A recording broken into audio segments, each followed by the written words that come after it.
Ladies and gentlemen, welcome to the start of this fine Sunday evening, or afternoon, right? Especially when you are an enjoyer of Age of Empires 3, of course. This is ESOC TV, you're listening to MFD, and we are going to have ourselves a wonderful bronze match between April and Kevin. Best of 7. We are looking forward to that. Kevin is currently underway, so they are setting up the lobby right now, so the game should be ready in the matter of pure minutes. I hope you guys have been enjoying the entertainment so far. I certainly have enjoyed the casting I did so far, so we had some spectacular games. And both players, April and Kevin, made it almost to the big finals. Kevin dueling it out and closely losing to Julian K, and April being kind of caught off guard against Angus. But still, both players had an amazing run so far and are about to duel it out for the third place, actually. Now April plays normal time, 11 PM in his set. Yeah, the last time I casted him, I think you said, or somebody in the chat said it was about 2 or 3 AM for April in his time zone, which is, I mean, quite the spirit, admirable, but at the same time, surely not really performance enhancing, if you ask me. I mean, for me, it's 2 PM, and I was struggling to get everything set up, so not my peak performance time, seems like. But let's check. We got the Ben draft, and we also got the Sith choice for the first map. So quickly lock that in. We actually got China for April, and for Kevin, we've got Lakota, and I'm loving it already. Do be aware that this is actually a blind pick, so nobody counter-picked here, although I would say that depending on how Kevin touches it. If April gets up to the third age, of course, it's going to be hard for Lakota. But on the other side, Lakota has all the tempo they need to deny an easy age up for April here. Just one thing, they banned Hausa and USA. As far as I can remember, that was just the overall choice. Do not ban the same thing again and again and again. They just said, yeah, just ban it for everybody so nobody needs to play against that. That was the gentleman's agreement. I will quickly look that up, but I think that was the case here.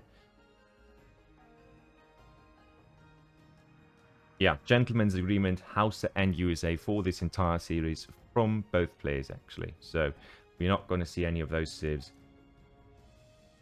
Said for all of you USA fans out there, same goes for the Hausa fans, of course. Again, Dennis is going to be very disappointed by this series. But yeah, let's quickly check. Animals in chat, Autolite Zero, guys coming in. I'm glad to have you. I'll quickly check if we already see a game from our two players, but nothing so far. Going to be up in a few minutes, I guess. Though. Check.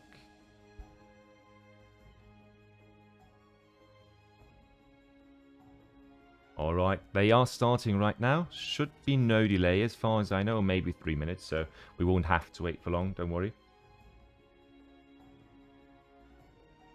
And while I'm waiting for the game to appear, obviously, in the game browser, I'm going to set up the appropriate map intro video. I mean, you guys already see the map pool displayed, obviously, in the left-hand corner. Left upper corner, but just for those of you who are too lazy to wait for the entire thing to know all the maps, of course, our map pool for today, for the bronze match as well as the big final that is going to be casted later, is going to be game number 1, Great Plains, game number 2 is going to be played on Scandinavia, game number 3, Cascade Range, Mongolia is the 4th game map, game number 5 is going to be played on Guianas, and we got Saguenay for game number 6, and if we are so lucky as to make it to the 7th game, we're going to see them duke it out for the 3rd place on Pampas Sierras as the last map. Starting on Great Plains, obviously.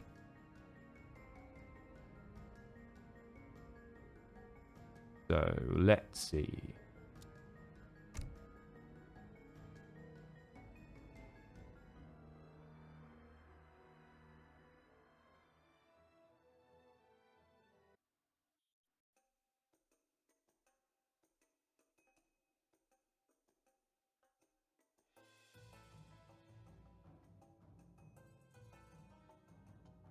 I don't know, Harrison, why you still... Surely it's a dual cast for the finals. You would imagine that, yeah. But the dual cast actually comes later. The issue is that a lot of us are more or less, well, a bit surprised by the timing. Obviously, it's better for April to play a bit earlier, so it fits his time zone as well. And of course, daytime savings just changed, so it more or less collides with some people not really applying that to the time schedule. But I will do my due diligence to make this cast as memorable as possible. And after that, for the finals, things are going to change. We're going to quickly restart the stream, because then Big Gigs himself is going to take over with probably, I can't promise that yet, but with probably a surprise caster, a surprise guest co-caster. Namely, I don't know, you probably know him. A player, some French guy, Kaiser something, Kaiser Klein. So I think we can be excited for that one. I mean, that would be the first time that I ever saw a cast that you have a collective level of 2,000 plus elo on all the players. I think except for Gigs, but might be mistaken on that one. You have to Google that one first. China versus Lakota. The win rate would be interesting to see, actually. Might just quickly check the free food party to see that.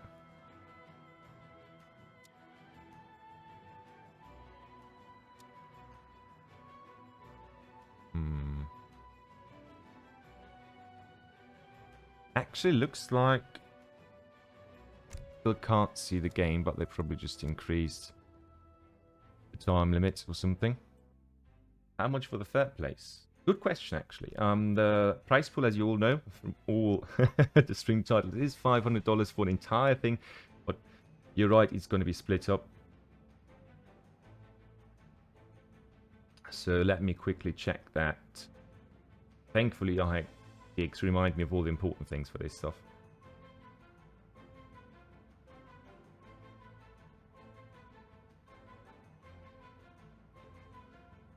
Oh yeah, third place is going to be $75 and $50 for fourth place, actually. $1 for third place, yeah, obviously. A handful of dollars, that is what the prize pool is about. No, actually, 50 or 75, that's what this fight is about.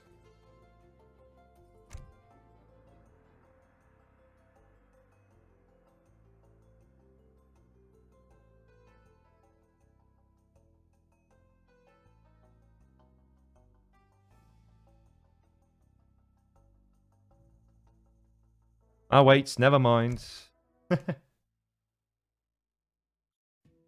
I found it. October. It's there. So we will quickly pause. And I'll get to show you the amazing intro videos done by our voiceover crew and McLeave, of course, for the scenario work. Let's get this series started, shall we? Off we go into the intro screen.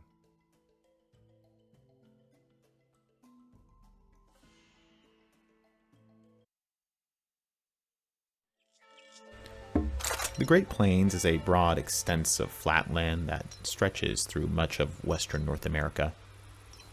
It is home to large herds of bison and a trade route with 3 trading post sites. Players will want to control the center of the map for its abundant food, but be aware that wood and coin are more prevalent along the map's edges.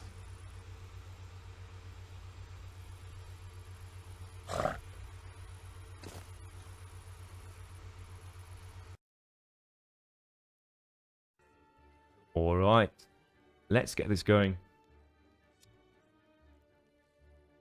In the northeastern side of the map, Great Plains, we've got Lakota. I think the most, probably the best cosplay to fit the narrative of this map, obviously. And not as fitting, but still very valid here.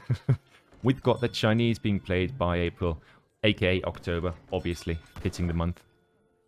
And yeah, the matchup, generally speaking, for me is a Lakota main. On a much lower level, though, obviously, is one where Lakota has to do the damage, obviously, in H2. China is just known for their incredible death ball mass they can get up going in H3 at the latest.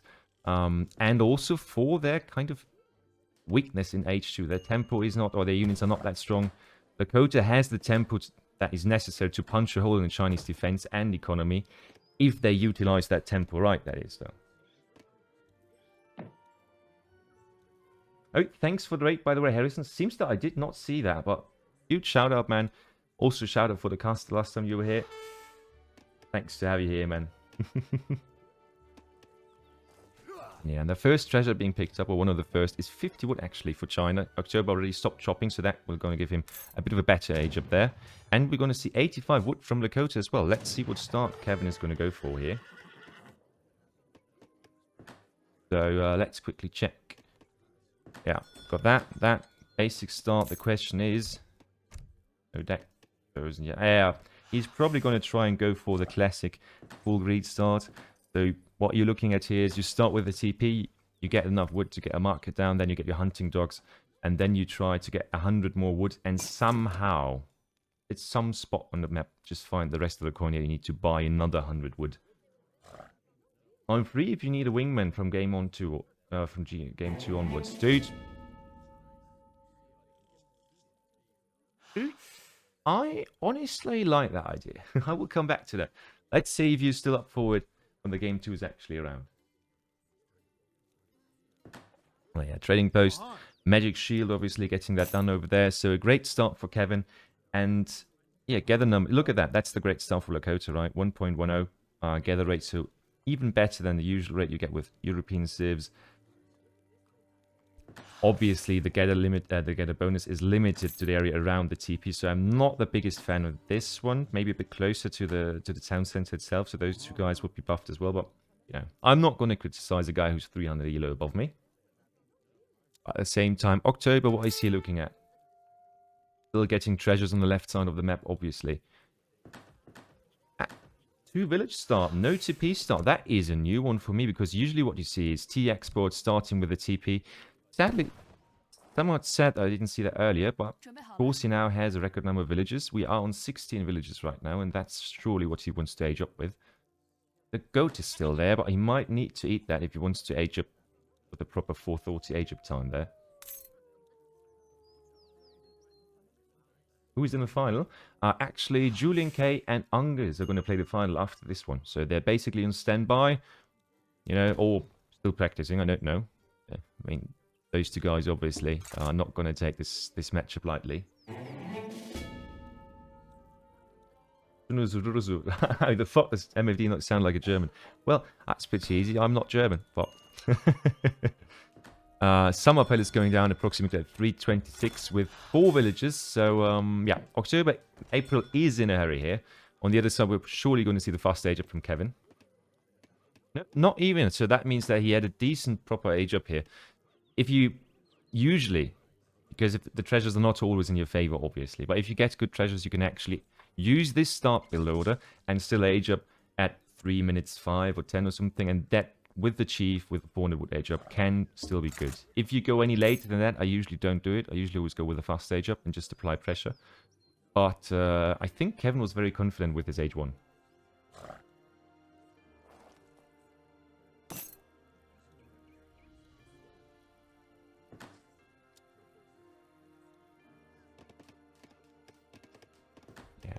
Yeah, there we go. See, that's the usual thing with your Lakota chief, right? Just scouting all the time. And this start might surprise even Kevin because it's so off meta, at least in my opinion. But I guess that your China mains in the chat might be able to explain that. Oh, nice pickup here. 2 cows obviously going to be fattening at the villages. And let's see what Kevin is going to look at here. Are there any forward villages? Because I don't see any. Are we actually going to see an FF here? Is he that daring? He is. I haven't seen a proper Lakota FF in some time. I always see the semi stuff because the eco is usually not that great. But hey, if you're up for it, I am as well. Probably waiting to get the TP down here. Second TP is going to increase that sweet, sweet shipment line. So I like that.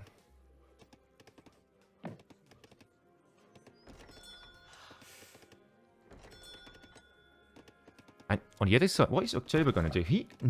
We actually see a semi with step riders from China against Lakota. Let's quickly check. April scouted everything here, so he knows there's no front base, or yes, he hopes. He sees that there are 2 TPs taken, and the steppies are going to be able to do something, but I don't know how good the timing on those is going to be. Sorry for the short legs. That's just a game issue, sadly, not a PC issue at this point.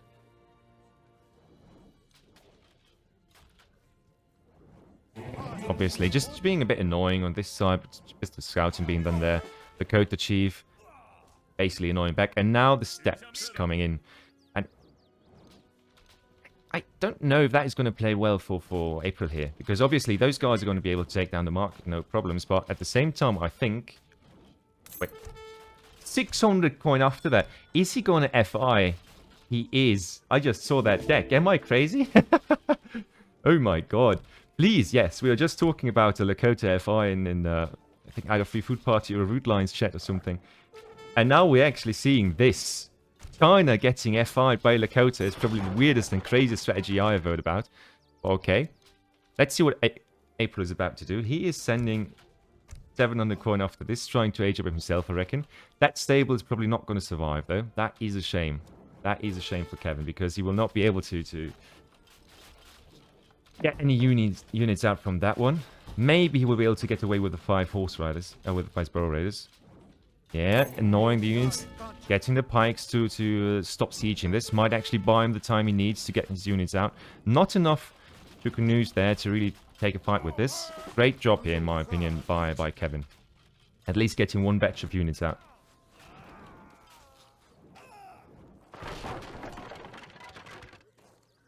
Jesus Christ. Yeah, and look at that. Now just taking cheap but hurtful shots against China here. And China has to retreat. Sounds weird, but there's no actually, not a single goon unit left. And now Kevin is just going to run this entire army around and it's probably going to run it down. That's a perfect play here from Lakota. And guys, look at the age up. He's going up with a wise woman. So he's going to have eco in his base for days. He's got 2 mines, obviously.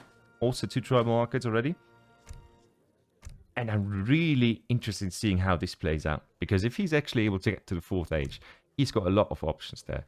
The Cheyenne allies are a strong unit, of course. 18 skirms immediately is great as well. I don't feel like he has anything that really brings him that tempo he needs. So he definitely needs to build something with... definitely needs to get out some military buildings and military before he ages up as well.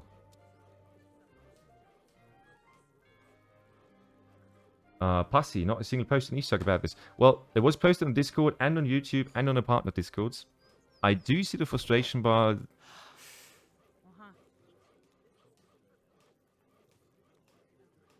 There we go. Coral coming out, and the bow rod is now taking a villager treasure. Also great. That's just the perfect thing with Lakota to do. If you have the map control in this one, you can just take some high valued treasures, obviously. Village going down for April on the other side, obviously making sure that he can't be raided over there. And that's the first shipment in Age 3. 8 villages to pump up those villager numbers.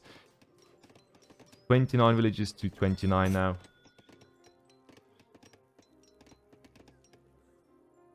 And the Bora is just here to be annoying.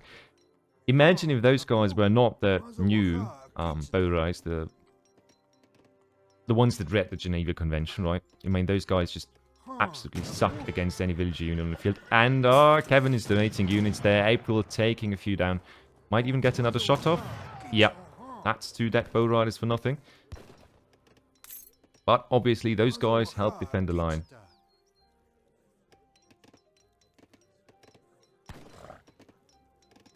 Kevin is actually trying to age here. I mean, look at the score. Look at the units. Look. He's getting up with 30 villages, and if he ages fast, he might be up, I'd say, about 10 minutes 20 or something. The question is, China has all of this on the field, and Kevin has that guy, and yeah, those guys. That's about it. So, but you need to go forward. You can't just go back and forth here, April. I think you need to apply pressure, because when Lakota ages up, it might be a hard fight still to take. Never get the units out, that is.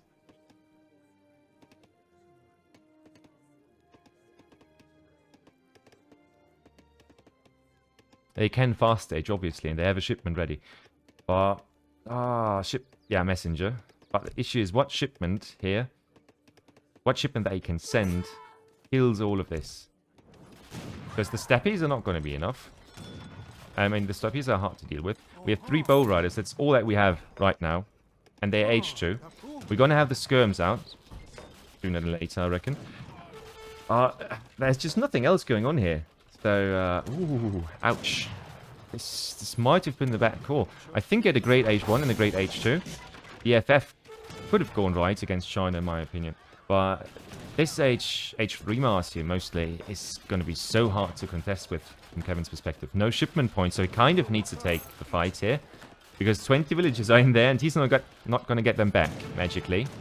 Like some other civs can with shipments.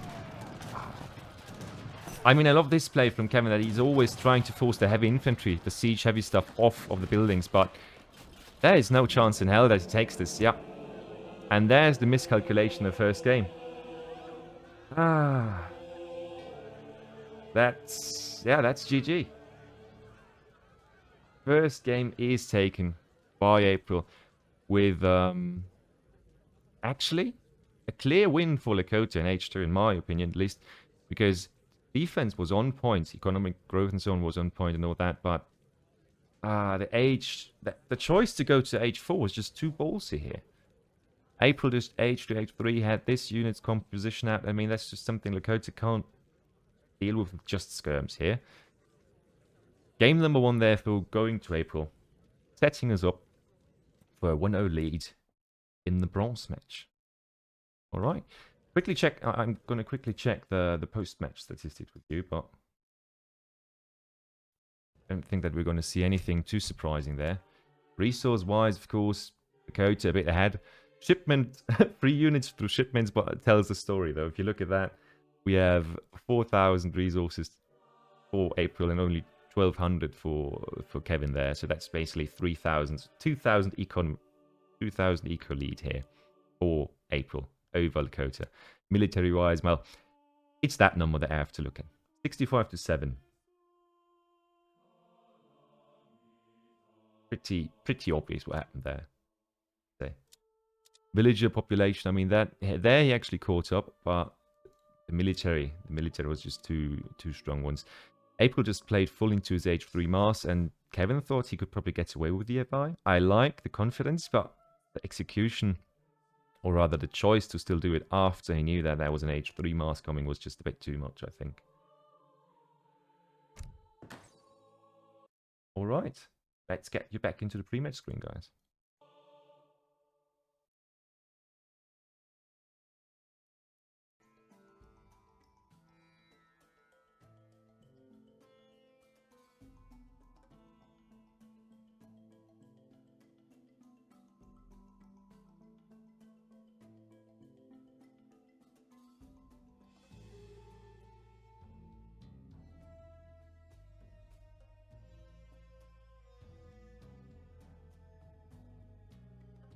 And that's obviously the win for April. And yeah, let's get those bands in there. Don't forget, those bands, actually, they agreed that none of them can be played. So April can't play Hausa and USA. Same goes for Kevin here. And I like how German is apparently taking over the chat. Nein, du bist eine Bratwurst. Nein, du bist eine Bratwurst. Denn Döner macht schöner. Very nice. I see there's culture coming into the chat, apparently. Jesus Christ.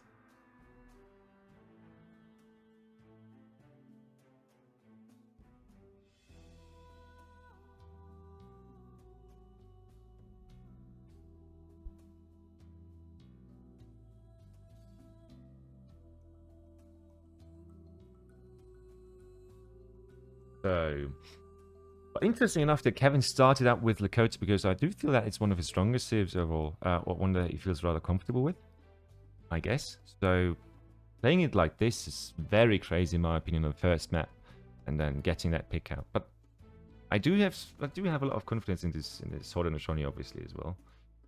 We will see how he plays in the next one.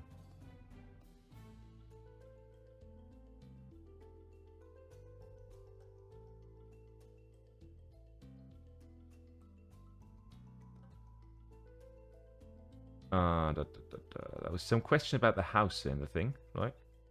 So just to clarify this, it's not like April banned USA for Kevin and Hausa was banned for April. It's basically a global ban from both players. They had a gentleman's agreement, so none of these two civs are going to be played by neither player. That's important. But yeah, quickly check the game then. And see what the next matchup is going to be.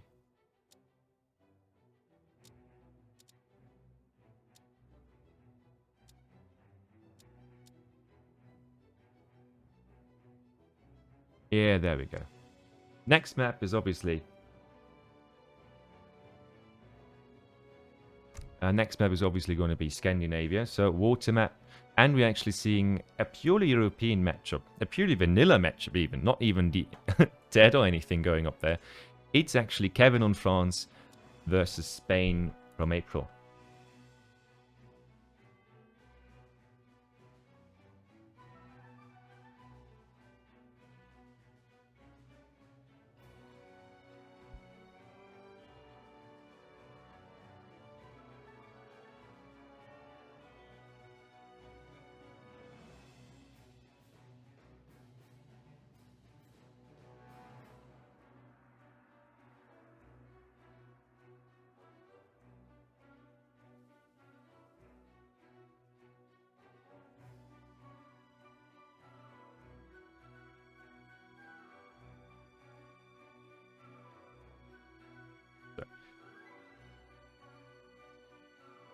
I had English language.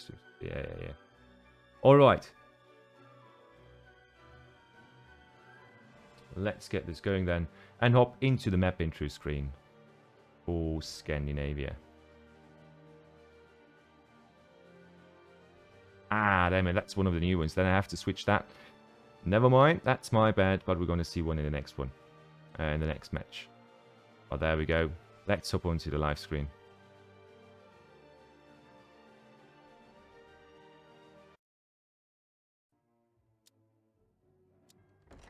All right. In the southwest, we've got April with Spain. In the northeast, we've got Kevin with France. So, purely European matchup and one of the most classy ones that we ever had as well. Usually what you see is just a bit of aggression. Or I would certainly count an aggression from France here in H2. Even if it's just raiding to kind of slow down the Spanish FF that's usually about to come out. But of course... Spain is one of the most changed up civs with Definitive Edition. With a lot of options that also go into Boomy Variation or even FI action. Whatever you want to play, you can basically play it nowadays with Spain. And France has always been versatile, but it's just not, does not have the same tempo as Spain, obviously.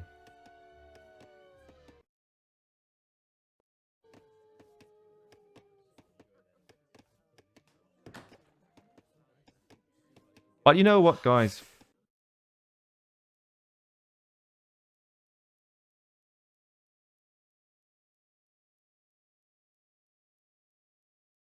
I might just quickly pick up Harrison.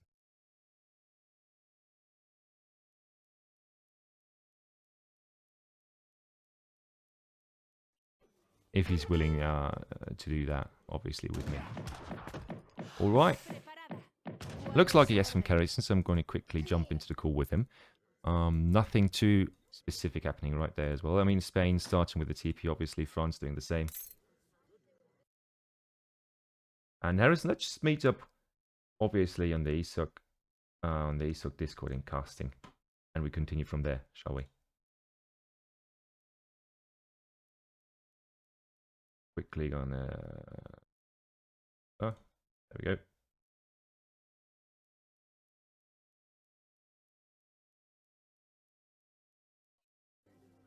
Alright, back to the game. Sorry for the short disruption there. Right, Spain is sending in mercantilism, so one shipment short, basically. Look at that deck. Yeah, some water Spanish play. This time actually with Marvelous here.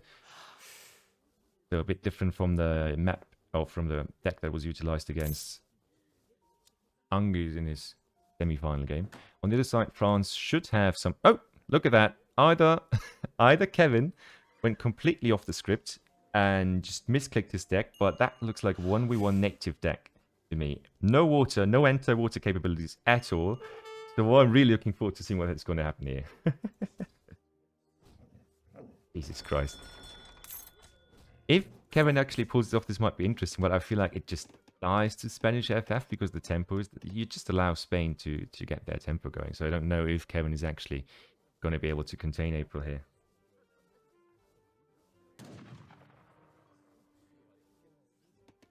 two explorer meeting in the mid, and actually, Kevin closely missing the check with Sexy. The treasure here with Sexy. That's of course a shame here. Well, can't do anything about it. So, Harrison, once you are free, I'm happy to have you and your cat in chat, obviously. I'm on the ESOC Discord, so just join me in the streaming channel. Market coming up for Spain. I'm just interested in seeing if they are going to go for a second TP, because it's just so safe on this map, obviously. But, oh, you don't have access. Well, that makes a lot of sense. But you do have access to the casting channel, right? Otherwise, just give me a call at Discord.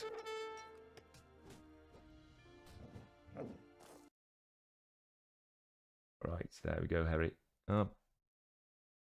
Alright, and there's the stream. You should be all set up. Great to have you, man. Can you hear me? Well, good afternoon, everybody. I was starting to think that me and the cat would be on the sidelines for the entire afternoon, but no, we are here and ready to go. Game number 2. Pleasure to always be casting with you, and tell me, get me up to speed. What's happened so far in this game? Basically, we've just seen pretty standard starting action for both players, but actually, Kevin opening up with the Ancien Regime, so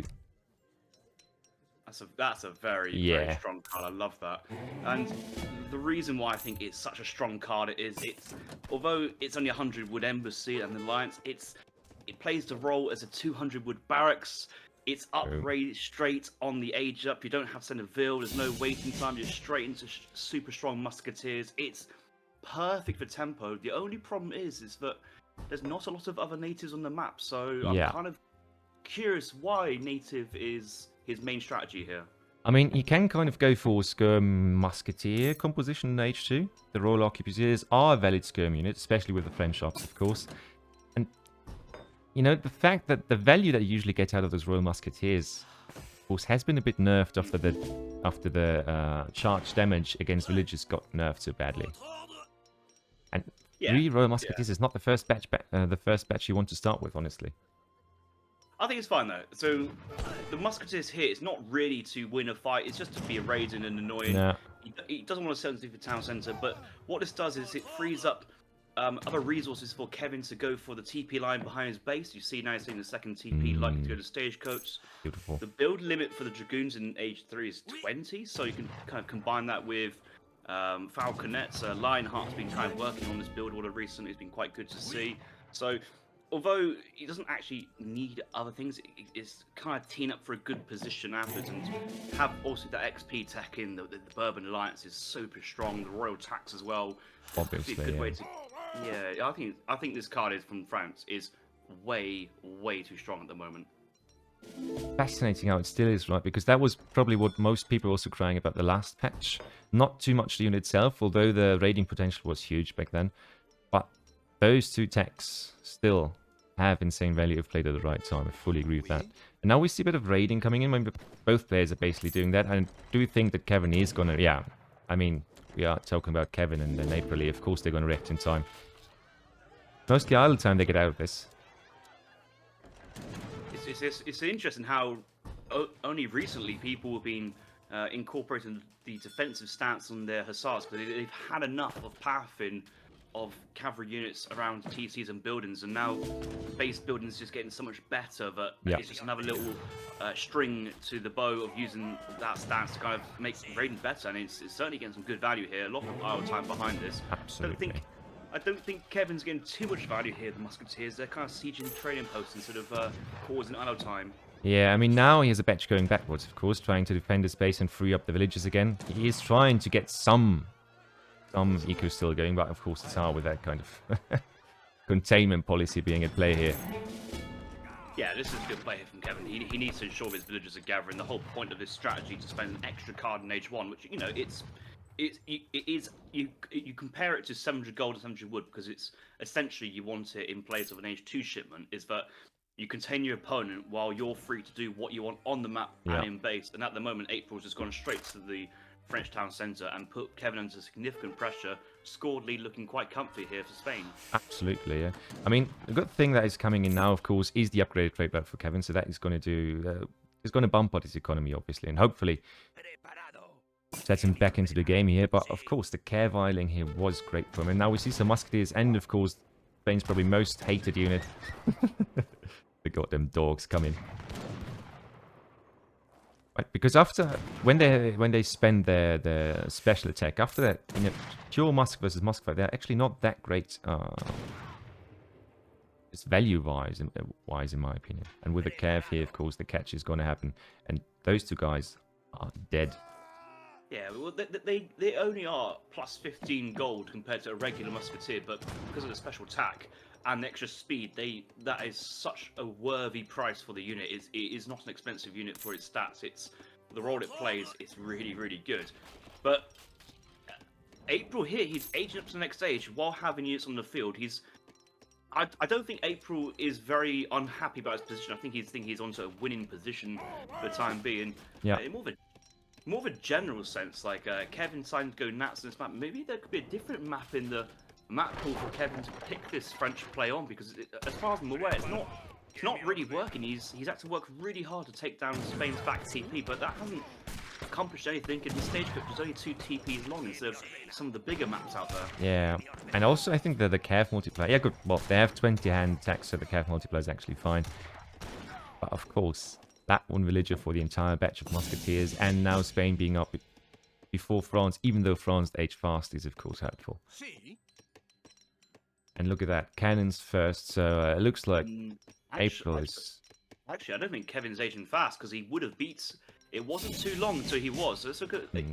Certainly did age fast, I think, because there's no upgrade there. Yeah. No, it was actually that slow with aging up, I think. Now, the big push on his forward backs is obviously happening. I think those guys just have to straight up evacuate the spot, yeah. And Kevin himself now going for the 2 Falconets, so this, honestly though, it's going to be hard to defend because he doesn't have anything to really... None of this makes sense. He's got a stable in base, but he has Dragoons in the native embassy, so yeah. I don't know why there's a stable there. That should be a Rax of skirmisher support, or maybe artillery foundry for Falconet play and kind of get going from...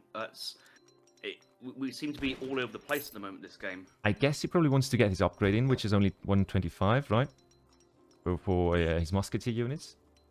But at the same time, if we saw a push right now, right, and the Cav coming in the right spot, that would be 2 dead Falconets already. And here the other Falconets are, obviously, so... Spanish Explorers not in the fight, though. No War Dogs. I'm looking forward to seeing some Spanish Lancers hit the field soon. That's kind of the key units to deal with tank and Dragoon fire, picking off the Musketeers, picking off skirmishers and that, and only 4 Colonial Hussars. Good fight, though. April picking off the Falconet, and that was great, yeah. Looking pretty bad for Kevin, and the double 2 for 0. That's huge. What a fight! Jesus Christ, basically just sniping those, and now the entire infantry's on the back foot here. And look at that, only one single shot. That Falconet took a single shot, and that's all the damage that France could do here. Jesus. Are those Musketeers still age 2? Because nope. He's finally got the tech in, but I suppose the tech in also slows down his unit production, so he's kind of behind on maths. And okay, he's saying Cuirassiers, trainer Cuirassier, not training Royal Dragoon at the moment. Maybe he has to be a Vilpool to try and save the day. He's got to think of something quickly and commit, because the game's on the line as we speak. Absolutely, but honestly, with a big cuirass switch, and this is going to be 8 or even 7 or 8 cuirass, I think, at the end. Even if that house goes down as well, he might be able to take this fight, because the musketeers here are only H2, and there's not a lot of them. Yeah, and also Lancers only good versus infantry. Yeah, but that guy... There should be enough musks, and they're all just sat in range fire. Need to get some melee and get some good damage. And... there we go, the back door. That Cav is coming in, getting right on the skirms, bashing everything down. One's is focused on the artillery as well, and now the fight looks much better with the sunset, with a split second. So this is certainly a good fight for France. It kind of keeps them in the game. The dogs Ah. are very useful to try and whittle down some of the Crassiers. The XP behind this will help both players, but I think Spain will be floating many shipments in good momentum. That's one Falconet, so that's either Infinite one Falcon. He has trained that one. I think it's just I think it just pulled it back enough, didn't he? Yeah. So it's almost dead. But I mean, France won the fight. Obviously, they won the push. They defended it well, but I don't think we saw a single villager being built during that time. And we don't have a lot of surviving army over here, so I don't really know how Kevin is going to fight this off, or how he's going to transition into a healthy H3 position here. And now we see the royal text coming in, obviously. Well, that'll just get his gold going, and with the amount of buildings he has on the field, that should probably give about 400 gold. It's not a huge amount. It's just nice to get some gold in. No. At quick notice, but that he could also call in the XP tech as well to get some more momentum with his shipment progression. Kind of wants to see some artillery foundry play here from France at some point, because you know that this skirm rod composition. I haven't seen many lances at the moment. Missionaries out here from April. Is that unction play coming in already? I don't think it is. He actually doesn't have it with him, but it is a missionary who's just there to heal up the Falc. I love that. Good play. Yeah. Because that just adds so much value to this one unit, which would otherwise be gone with one shot from the TC, or at least two, or the max two. I don't know why players don't have Unction in their deck from Spain, because Unction at the moment, and been trained a batch of 5 missionaries afterwards, is about 20% attack for all units, 25%. I think full Unction of 10 missionaries is like plus 40%, 44% attack, and that's a significant damage output for all the units. It's high impact. Hussars coming in, they're going to get pushed back by the units, but that shows to April where the army is. He must know that there's villagers on the edges of the map on the backside to raid if he wants to try and go there. Yeah, he kind of does. But I think let's quickly check his point of view, because he didn't really see this map, this hunt over here. So even if they get eaten, he doesn't really know that somebody's over there. To scout to the houses on the other front, on the other side, but I don't know how aware he is of the situation around the base. And look at that, 3 Falks actually coming in, and that is going to be deadly with such beefy muskets in the front of your army. You fight such an infantry-heavy composition here. There's the Royal Tax funding the Falconet production behind this. He was pushed out with the musketeers covering the front side. Oh, that shot! Ooh. Pull trick! Yeah. Look at that, Rodler was pulling that Falconet out to safety. Good play there. Absolutely. Otherwise, this thing would have been dead in the water. I mean, that would be 3 Falk shots right there. But I think Kevin kind of stabilized again with that military right there. Depends, yeah. As you said, as you pointed out, the Huss are about to probably ruin France's day here, depending on what pops out of this. Oh, the Royal Dragoons are now in queue behind this, so that shouldn't be too bad. I'm sure the villagers have their great coats. They could fight this off just about. There will be losses. And yeah, the musketeers are already on the way back. You've seen it from the line of sight, but this is even in terms of not killing villagers, just idling on the mines. It's got the army back as well. It's swinging the momentum back into Spain's favour momentarily. This is fine. Yeah, I mean, look at that. What do we have? One dead villager. I think that's actually economic-wise not too bad, but the idling time is of course huge. Veteran Dragoons is at a building of 20, right? If I remember correctly, in H3. Or is that his mistake on my side? We see Nat Warrior Combat coming in, which is going to buff almost everything in this army. 15% on these stats is going to be nice. And also those guys, right, one thing that you usually don't think about is the melee on Dragoons, but as far as I remember, yeah, their hand attack damage is actually quite considerable, even against skirms. Yeah, when you compare the veteran Royal Dragoon versus just a normal veteran Dragoon, you see the small differences in intricacies of like the stats. I don't think the hand attack is super significant, but we do occasionally see Dragoons going melee on skirmisher mass with good effect, and in this situation that might happen, but with the Brodelers you probably won't see it behind. That's coming out. That's a good play. No shot. I was sure that would be 1 dead Falk at least, but yeah, that's the right answer to artillery mass. 1 artillery surviving, and 2 more Culverins are going to win the arty fight in almost any situation here. But as we've said, that having both musketeers and goons from that setting, the H1 card, good synergy there in native combat, and then we might even see, if we're lucky, some winged hussars here from House of Vassa behind to follow up, and that is native combat cavalry behind us. I think French cav combat is only French units specifically Nope, behind this. So, all Cav. ooh, did that get changed? It might got changed. Well, anyway, if it is all Cav, how our winged hussars here could be godly, especially with their charged ability. That's going to get scaling up with the techs as well for maximum impact. At the same time, you have to get that kind of that kind of economy too. That's almost an age up here, investing just for getting 500 mois. So I don't know if Kevin has the economy to get there. Also, one great thing. Naturally, don't need to upgrade them. True, but then you are missing the special ability, obviously. Yeah, huge batches of dragoons coming out, but now we are kind of at the limit of his net army, right? He can't really get more numbers out there, so he has to take a fight at some point. Otherwise, Spain is just going to outnumber him. Oh, look at that, head-on fights. The Rods actually trying to get into the skirms. Musketeers on the wrong side of the fight, probably. Yeah, and the Rods are in cover mode already, tanking all the damage while the skirms do their own. The problem here for April is that he would kind of expect maybe like a skirm dragoon competition, but this musketeer dragoon actually makes the Rod level still quite out of place. Like if Rods get to melee with musketeers, they're not actually going to do that much damage as he'd hoped for. So it's a lot of riding and the skirmishes look at that. Carry. That's the melee we're seeing, but with Rods in the play, I don't see how this fight is going to go well for France here, and I think he's that's just a commit. That's slaughtered. not the play versus 40% melee resist, and he's caused the game afterwards. GG there. Interesting strategy from Kevin. Yeah. April managing to hold on to it. Absolutely. It just feels like kind of similar to the first game, I think, that because there we also had a very fascinating strategy from Kevin, in my opinion.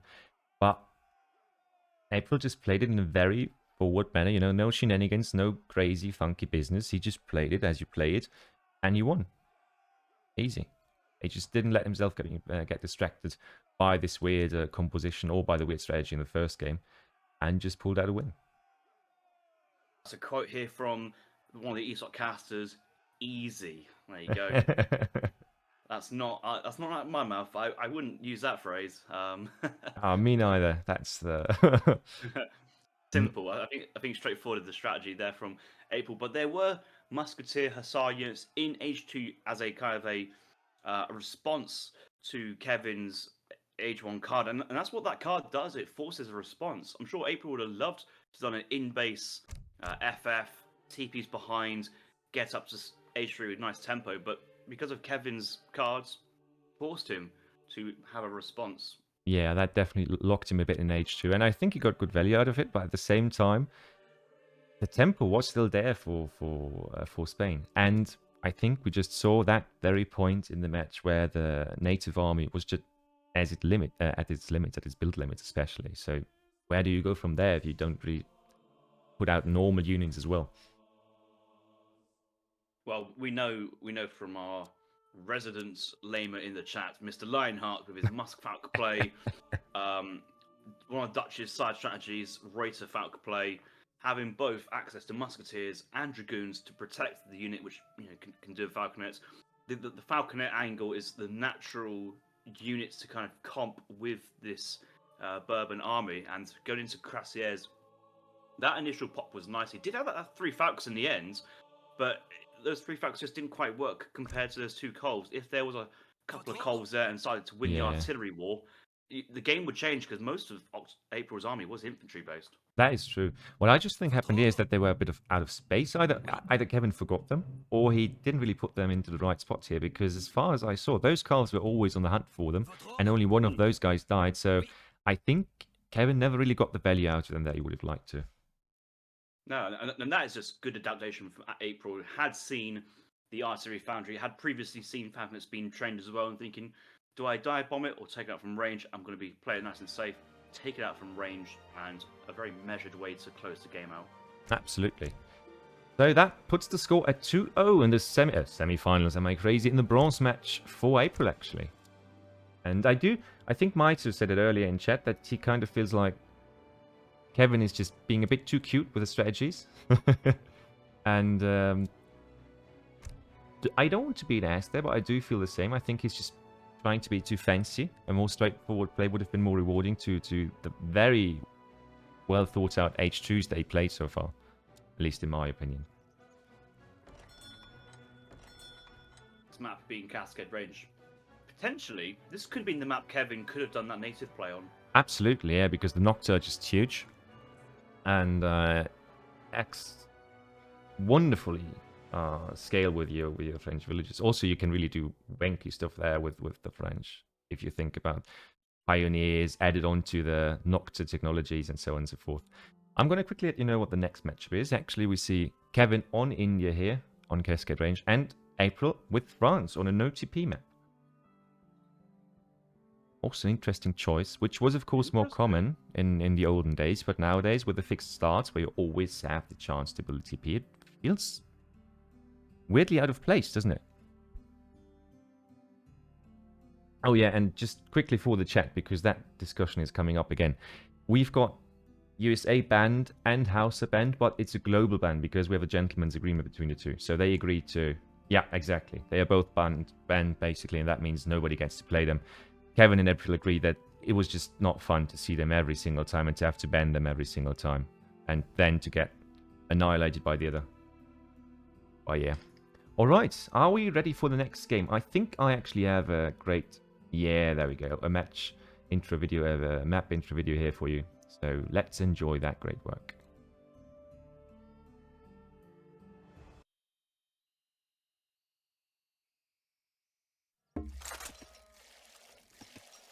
The Cascade Range is an inhospitable mountain range along the North American west coast.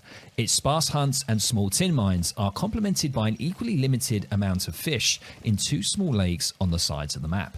Be quick to collect the many unguarded beaver treasures, because you won't find much else.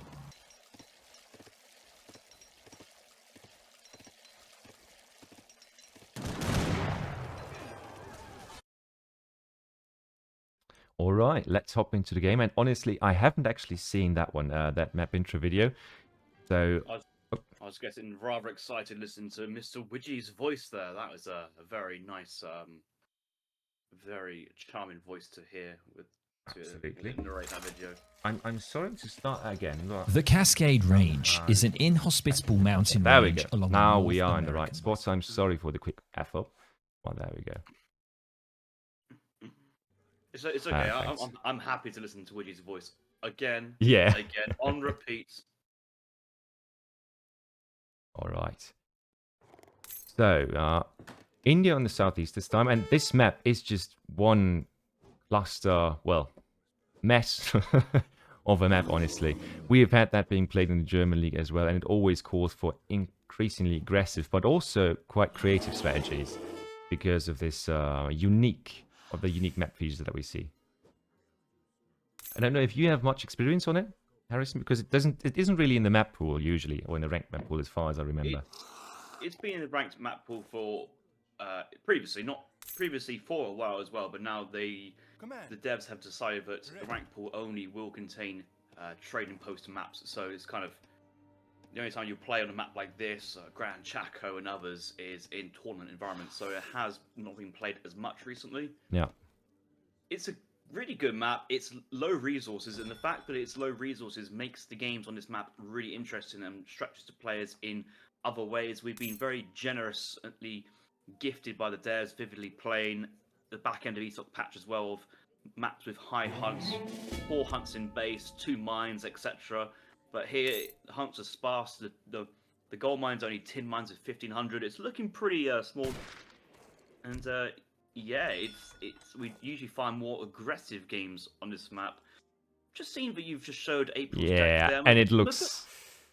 Yeah, I'm a bit surprised to not see the bourbon card there, but it's not as much of a miss because you still have 2 other natives. You don't have the TP to get that XP going, but you know, Klamaf and Nutka together is not bad. And I actually fear for Kevin here because India with no trading post, that XP nerf, no livestock on the map. India just it might be like a bit of like an auto pick. Like I'm just going to play India this map because there's no TPs, but actually that might not hold true anymore at the moment. Yeah, I also feel especially if we are about to see a native play on this map, then it might be even more true because I feel like you have to fight that early on to keep the numbers small, because otherwise in H2, if you don't have a good H3 or a fast H3, then you're usually behind in army quality. because the buffs that France can get to them are just so huge. And in this scenario, you've got Skirm Pike, basically, when it comes to unit composition. And, I mean, both Nocturs have huge HP or giant HP pool, and the Klamath can actually gather from resources. Yeah, don't get too excited by that. It's the gather rate is tiny. It's, Right. It's a nice idea. I think they can only chop wood unless they can do other stuff as well. The nuclear clubmen in particular are very good at tanking, building fire. They have a very good kind of efficiency sieging. So I wouldn't be too afraid to see early nukers underneath the Agora, but the Klamath riflemen are going to be the main damage dealers for this composition, and then backed by regular French units as well. I'm Be quite nice. sorry to interrupt you there, Harrison, but are you seeing the same thing I'm seeing? Because basically, Kevin saw the deck, and Kevin is now counterplaying the native player. He's taking control of this TP down here, making sure they can't be taken by the French player. And he also just built the Nocta settlement over here, so there are not going to be any Nocta in the French composition for this fight.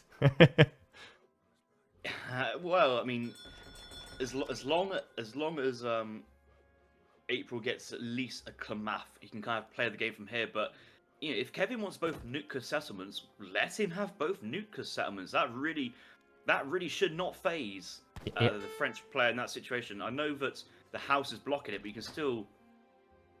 Oh, so you can't smart. take it. That's the point. But It's. No, you can still build on it. You can still build the TP, but you can't remote build it. Are you sure? I'm sorry. Surely. Okay. Has to be. Otherwise, that is just game breaking balance there. I feel like it. There's no reason why you can't build a TP on an empty TP socket. But the thing is, instead of remote building it for 100 food, 100 wood, and then building the Explorer to speed it up, he has to pay the full 200 wood to get the building going. So that's a nice play.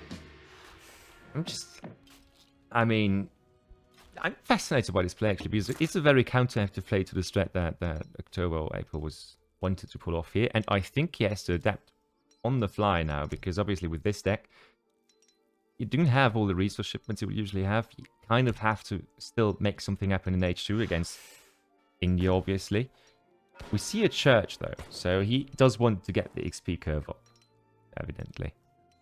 He won't be able to take a single native post here, it seems like. With a fort in the middle and both explorers just waiting here.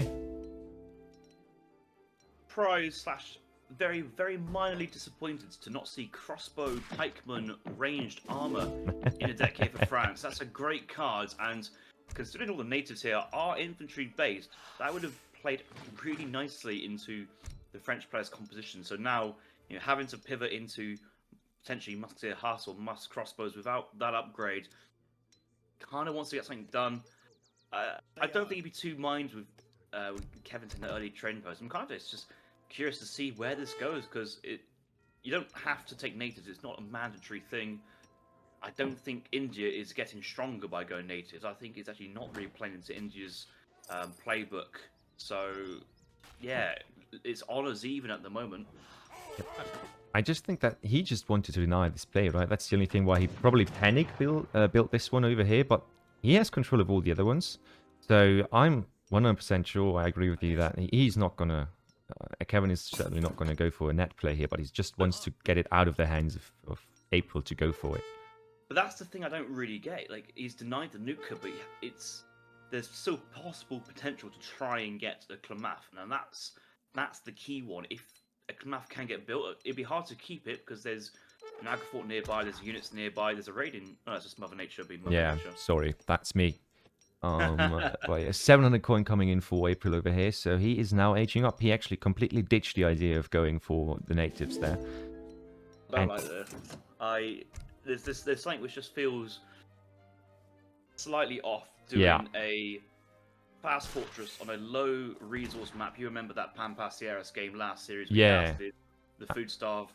We haven't got the XP income as we expected, and we're not trading, we're not exchanging units, we're not building units, we're not getting any excess passive XP income from just general spending resources. So we're gonna have a shipment on the age up just about. Maybe it's gonna be Vet Musk with 2 Falcon push out, and it's kind of all the pressure's on April there just to get that push working. If it doesn't work, the game's over. But if it does work, the game continues and we play on.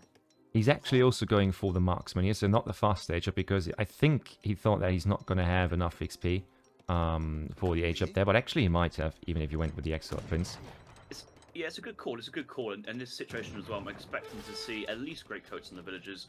Blunderbuss is not a bad shout. You do outrange the Sepoys by 4 with the CDBs. And obviously, you can only have 10 max in the town centre, so... But actually, only Blunderbuss. No great coat. He is a brave boy, or a foolish one. That's a misclick. It has to be a misclick. I don't mind if it's not a misclick, but it's... If that was intentionally clicked, then we got an idea here from April that it might be a Musk Falk all-in push middle map. Now, here's the other one. If April manages to get a native TP, the nuclear one, on the other side of the map, which it doesn't look like it will, there's potential there for villager HP, and that could be a very strong villager push, but not quite available. Look at that. The Romeliotes, of course, they won't get any work done here as long as France can safely stay in base with resources there. One question for chat, though, because I know that there's some number guys out there who know the game even way better than I do. Is it true that you can actually build with the 200 wood version? You can build a TP here, even if it's taken by the other player, if it's basically locked or how could you say that? Friendly with Kevin here? Because I believe you can't. But I won't question your knowledge there, Harrison. If you say can be built, I'm confident on your call there. I've never been in that position, but as far as I'm aware, you can manually build it, because otherwise that's just... Because it's not blocking the actual foundation of the native TP post, but it's an interesting play there from Kevin, if if he's discovered something, because that could be quite big, but, you know, to build on it is commitment as well, so it's not like Kevin's exploited something for free. No. It's just he's having to manually invest for map control. But we're in the next age. We've got age up with the skirmishers. Vet must coming in, or will be coming in soon. I absolutely hope so. Otherwise, I won't be having words with Kevin's mother. Falconet's thing coming in as well, and it looks like it might be go time. Yeah. Will we see villagers coming? Nope. Looks like we're not for the time. No, I think they are trying to get Kevin April on popped here, and at the same time they're also trying to get the resources in for the vet upgrades. Please get vet up, veterancy. This is highest priority. It's higher than villagers. It's higher than train other units. It's the highest of highest priority here for. And he's just going to circle around, and we're probably going to see some. Honestly, the mass is just also so good for India here, and of course the quality. As long as we don't see vets coming in for April. If that infantry turned back on the Falconets, I could understand his play, but going straight into French base, I don't like it, because he's now getting trapped. Minutemen available. We do have the vet. Minutemen not available anymore. Still trained units. You're not researching 20% combat. I do not like this. I do not like this at all. No, I don't do either. But here we see the Cure's ready to snare, actually. And I think April just wants to take the fight here. Wants just to get a few shots in with his artillery and maybe cleans India's army here. And with the snare, that's actually possible. At the moment, the skirms are unchallenged at the back, and they will go through the infantry quite happily. The Cuirassiers have been killed, but the army is now trapped against the edge of the map. Yeah, that's... French just moves into... French has got to move to cut him off. Okay, just pulling the Falcon safe, but just cutting him off is just safe play, and you should see another 6, 7, 8 dead Sepoys behind this.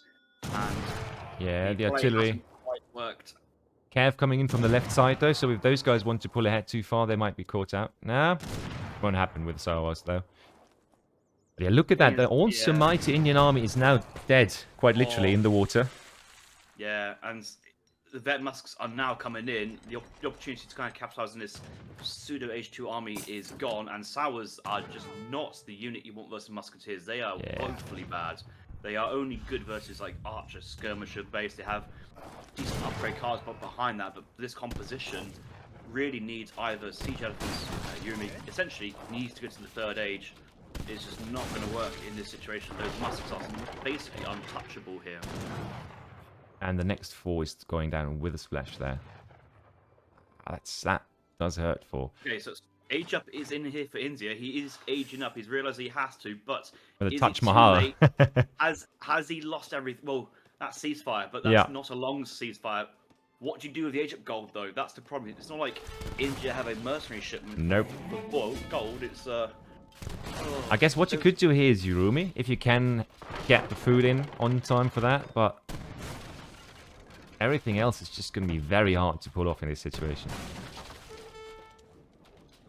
Really weird, because it did feel like India was in a better spot, and then he just pushed in a very weird way into France's base instead of into his army and lost it all. I think Kevin was just anticipating that April was going to hard commit to H2, and so was I. Like, Sure. you know, I'll hold my hand up to this one. I was expecting to see some sort of prolonged H2 affair, but you know, once the age up came in and we're going for Musk Falcon instead of any other composition, just Kevin was not in the position to adapt and trying to hope for a massive raid. But in base, you got CB's HP, range resist, getting TC garrison. Minutemen weren't even called as well, and that could be a nice unit to snare the army or do something. Yeah. But I mean, the gold is there now, but the TC is down as well, so we don't have any shipment points, so that is it, right? I don't see... gold can't pick up the gold. Basically, the age up Yeah. at the moment's been there for now. Villagers using the cover of ceasefire to get up. It's Is Kevin actually pulling back from this? Because... Nah, he's not, okay. I just thought, how can you be scared of that right now? Because... well, to be fair, Kevin's played in a meta where, you know, once your opponent calls ceasefire, you knew something bad was about to happen. Yeah, it was true. It was offensive ceasefire meta, but now it's like, oh, hang on a minute. Yeah. What's there to be afraid of? He's denying the gold. He's probably sending villagers across the map to try and pick that up now, but he's just happy just taking houses down and just trying to close it off in the most tidiest way possible. But I mean, 29 villages versus 29, what we're talking about CDBs here, and there's no shipment point, no nothing for India. So I don't see how Kevin can do anything anymore at this point. He is training Howlers though. Of course, yeah.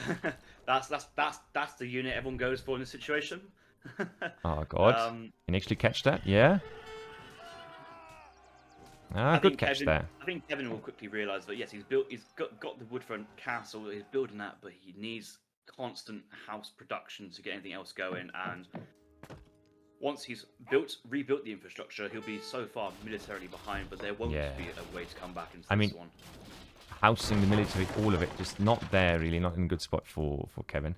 And I mean, Howders are a really decent unit, but not if it's only 2 of them on the field against a full French army with skirms at the back of it. The XP penalty in India now it might actually be 110%. I know it was around 106, but it might. I can't remember if it was up from 106 to 110 or 106 to 108 or some variation. But as far as I remember, it was 108 before the last patch, and it was up to 110. I think 19 would probably be what of a sweet spot.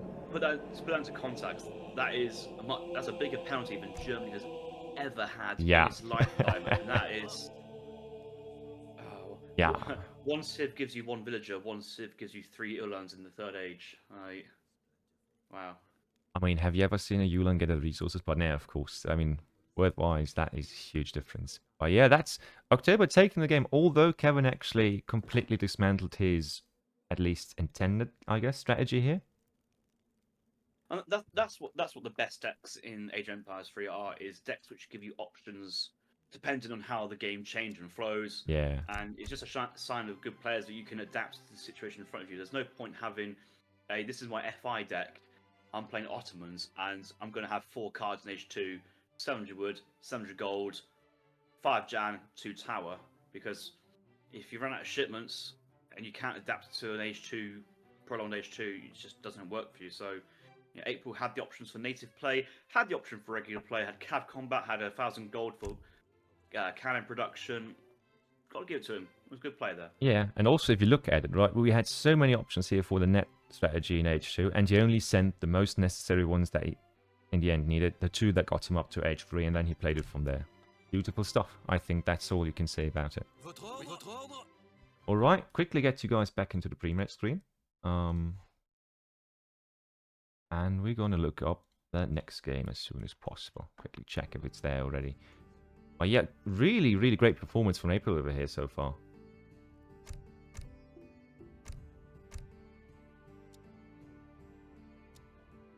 Let's check if the next game is up already. Will be interesting to see what Civ is going to come next. Because the 4th map... Let me quickly check that, because my mind, of course, not able to remember more than 7 things at once. Kevin can play all the civs in the game pretty Yeah, well. So that is true. I'm not worried about it. I wonder if we actually will see a Ottoman pick from either player, because I'm going to say that's like the next top civ underneath USA and Hausa. Italy is very good as well. I think Freemasons is banned, so Yeah. it might drop down a little bit behind. But I think the actual fundamental civ of Italy is still very, very high A tier, mid S tier kind of, as far as I'm aware. So there's potential options in that situation. Yeah, you were seeing the matchup as well. Okay, I'm not a fan of April's pick. Let's put it that way. I'm a fan of Kevin's pick. I'll let you take this one on. Yeah, fully understand that. So to guys let you in on the joke here, we actually see April playing Malta, and on the other side we've got Ethiopia. So this is the DLC map and the DC matchup that you guys have been waiting for. Can you quickly bump the score? You to give Kevin a big X next to his India. Oh flag. yeah, there we go. I was just too Kevin friendly here in this last thing. Sorry. There we go. And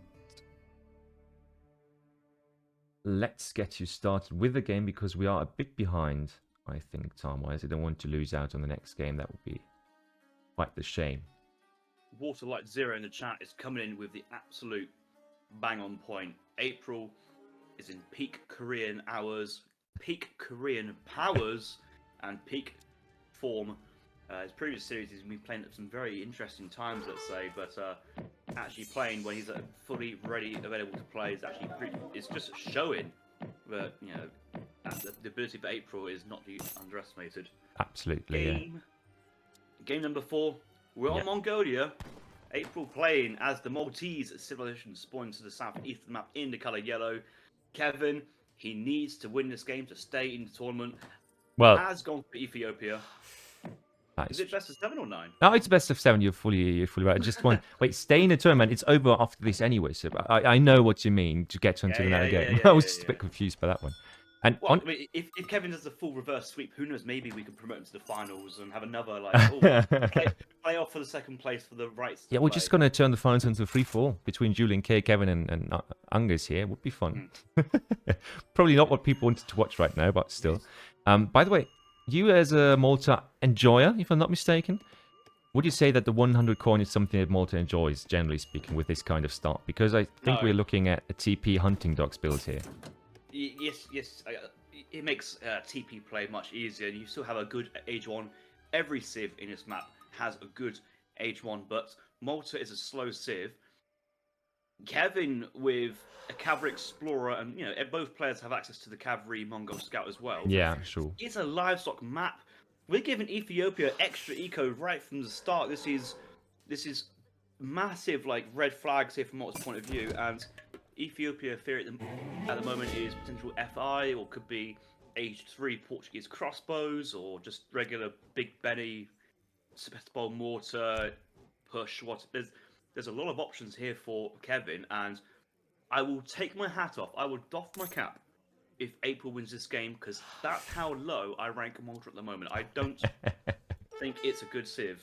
I think it has so many fundamental problems about it. It can work, and the top players seem to play Malta at a much higher level with respect to other people at that kind of ELO brackets, let's say. But on paper, I feel that Ethiopia should be having a good time here. Absolutely, yeah, I fully agree, because even just the bonus that you mentioned with the extra cows is so much better for Ethiopia than for Malta, obviously. But I'm a fan of Malta. I never really learned how to play the Civ properly. Not because I didn't try. I had them on 100 or something, level 100.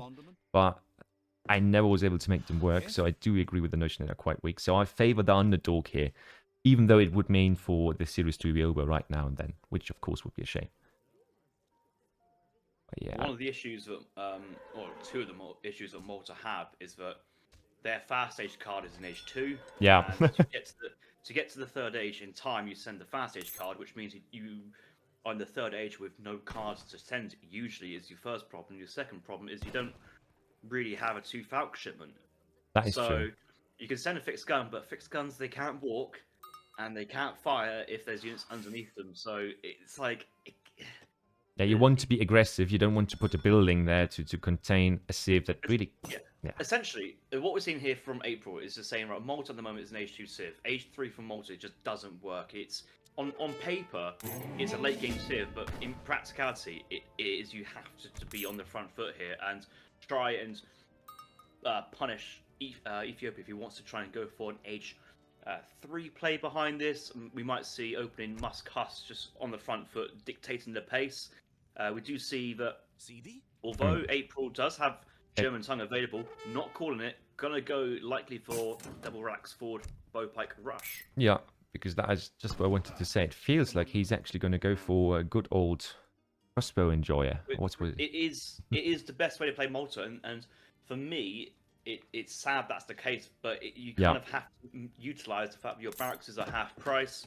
Your units, they get a little bit tanky as the shipments go on. People overstate it quite a bit, honestly. Sometimes it is like 2 HP per crossbow per shipment. It's not humongous, but it's like April's got a TP. He can send 700 wood, 600 wood, and then maybe later we can just kind of get that economy up to where it is and play from there. It should be fine. Interesting to see. Shotel Warriors massively nerfed versus Pikemen. So probably balances all out actually in the second age. What was it now back to? 1.2 multiplied for 1.5, or was it just back to 1? So basically, the devs thought it'd be a fun idea to mix the Coyote Runner. Jesus, what is this? With the Spanish Lancer. This is somebody called Noel. This is Triple Racks Limited Company confirmed here on the stream. Victor Sweet going in hard here. Triple Racks Rush confirmed here from October. This is going to get fed on by 700 woods, 600 woods, and the Yaks.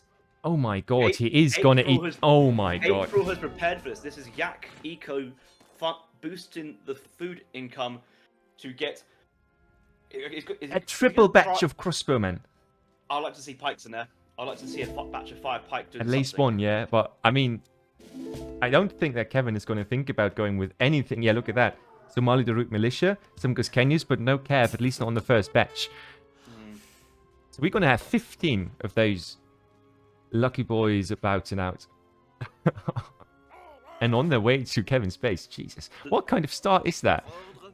It's a well-rehearsed start. It is good. I mean, like, so Kaiser Klein will do 2 racks, but we'll start taking the TP line stage and kind of go that way about it. But April just wants to go straight in. The problem is TC fire, and if it is Shotel Warriors, trains, and ships, the game is over now. If it was the case. So going all in on the crossbows, I think is risky. But he is following up with pikemen to cover himself now, which I think is good. But Kevin is not following up with anything. That's the issue. He is not building any Shotel Warriors, even though he could. But he's just not liking that unit, it seems like. And well, he's just training Aben, and they cost a lot of gold, a lot of time to pay off, which I don't think you can very see there's a rush coming on, and that Aben may want to cancel that one. Yeah, because that, honestly, I think that this might just kill his entire planet if he goes to greedy. Look at Kevin's food. Look at Kevin's food. He's floating 600. Yeah. No, not wood. Wood. Yeah. Yeah, he must have traded cattle for it, and gas Kenyans, they cost a little bit of wood, but not. It would take a long time to flush through those shipments. But it's the long range Somali units really saving him this game. There's some good micro going on. We're kind of straying away from that fact, but those crossbows are being brought down pretty quickly there. So Kevin's keeping his cool, good control. Let's see how he bounces back. Yeah, I mean we got basically more or less a skirm, not even a skirm, but a high range unit with some musketeers behind it. So that's even at least good for the fighting against the skirms, against the expos, just because of that huge range advantage there. But I mean, April can't keep up that mass, right? He can't keep up triple batches here without any supporting shipments, and no Wigner could in so far. 8 pikes was the 3rd shipment already, so I don't know if I'm a fan of that. I don't know if the big first batch really paid off that much. Well, he kind of went around the edges, but he was waiting for reinforcement pikes to cover from the Shotels, and that kind of delay has kind of cost a little bit. We're still not expanding that TP line, which is that what makes Kaiser's play so strong. What do we think of potentially going for a royal banquet here as Ethiopia, converting all livestock Oh. into influence just to keep spamming out your influence units, which is basically winning him the game here, or saving his ass. And look at that. We actually saw the 6 shuttles being shipped here, so we've got 10 of those boys on the field right now. So I guess now it's hunting season on those pikes, because they have to die first before you can go in with the shuttles. But I don't see that happening anytime soon, honestly. I don't know if Kevin did not overstay his welcome here with his super greedy play. He even maxed out add-ons, I think, or boons or whatever. That's... It takes time for the Somali units to whittle through the crossbows, and that's fine. He might kill all of them without taking a single bit of damage. That's fine, but it's the crossbows are blocking the pikes or covering the pikes, Yeah. the pikes are blocking on the infrastructure, and that's something we can't ignore. Okay, Shotos are moving in, and now the fun is about to happen, it looks like. is this really go time here for Kevin? It kind of feels like it might be a bit premature. Yeah, but now it's all about the micro, and Kevin is trying to force it back and forth, focusing or doing the damage on the pikes, and he knows that when his cav is still standing when the pikes are done, then it's GG probably. But I don't think like they're dying fast enough. Doesn't look like it.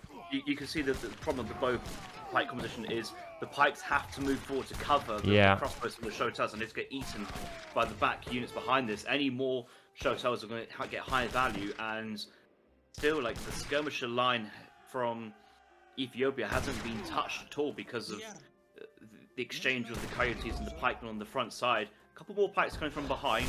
We do have more infrastructure behind. We still have cows to eat as well, so there is potential for more of a committal from Kevin to defend this if he needs to.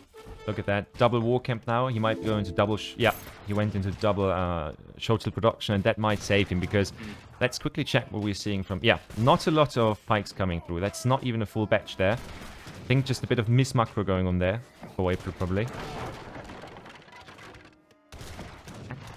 Kevin might be able to actually defend from this if he gets his... This is still so super close, because it's only crossbows, you can just click through the Shotas and they will get picked off there by the crossbows. Now, of course, we have 10. I mean, that's a great job here, I think, from Alto as well, that the scout was always there to spot this switch as well. And now he knows to retreat. Down that is Ethiopia is housed. It's going to take him time to get there. Conquistadors being shipped here from Ethiopia is interesting. There's no cav on the field just yet. I don't think April's looking to go into commandery play behind us. It's a rather expensive thing to tech into. It's a switch. He's sending in the 1,000 resource units. That wonderful H4 shipment in H2. But I do feel like it's actually not that bad of an idea if you don't have any other shipments, because the Jesuits, of course, with their ranged attack, what was it called? AoE damage, right? Yeah, it's the spread damage for the area of effect. They're basically hurling grenades from their guns. That's what we're doing. And I know it imitates like a shotgun type of rifle there from the thing. I think April hasn't anticipated the resources coming in correctly. He's now got lots of spare resources. Everybody needs to be on food.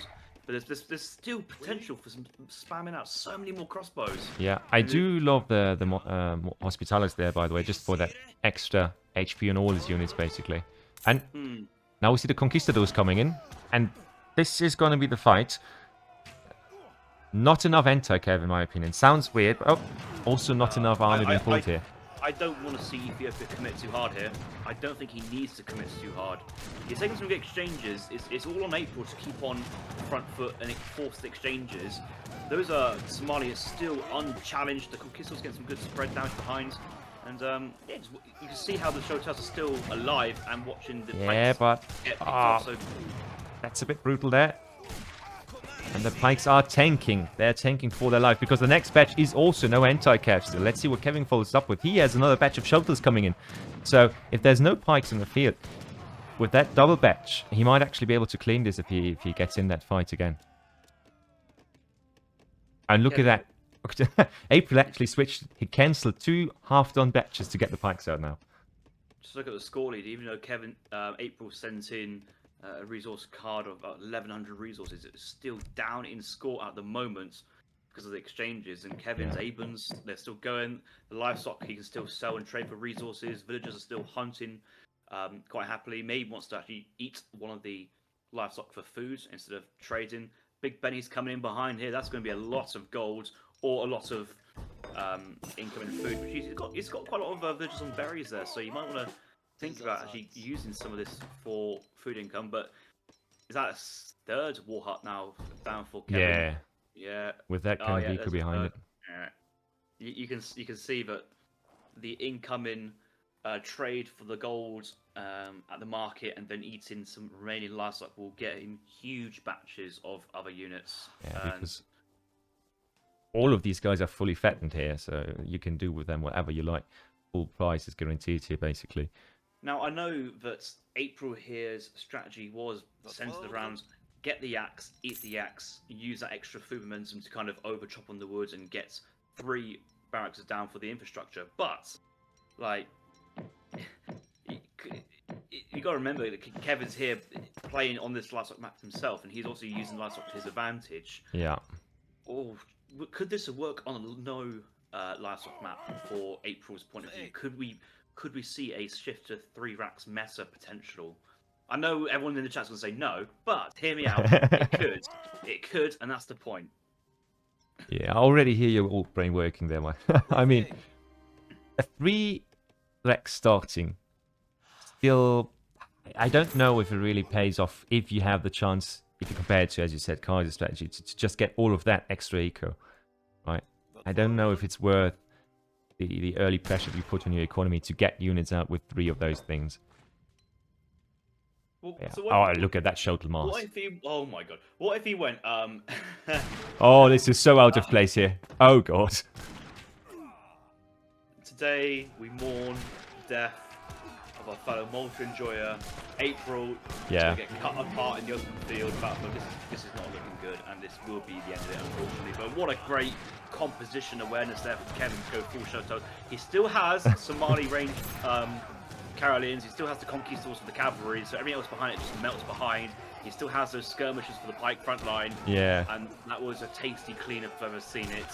And the Hussar's back line, they've eaten a few units, but oof, that was a big engagement on the open battlefield as well. Yeah. Not in a base. That is Shotel prime territory, and that is the game. Kevin has got a point on the board, and the reverse comeback is on. Let's go, Kevin. Let's see some baguettes flying. Let's do it. So it is going to be, apparently, it is going to be a series. Not just the best of 7, but a series of 7 if it continues like this. Which is what we're all secretly hoping for, right? Ah, Jesus. But yeah, I think I'm quite sad to see your prophecy being fulfilled about the state of Malta in this match. But I do like the spirit from April here. Somebody called Harrison AoE has just redeemed. We need more baguettes in the chat.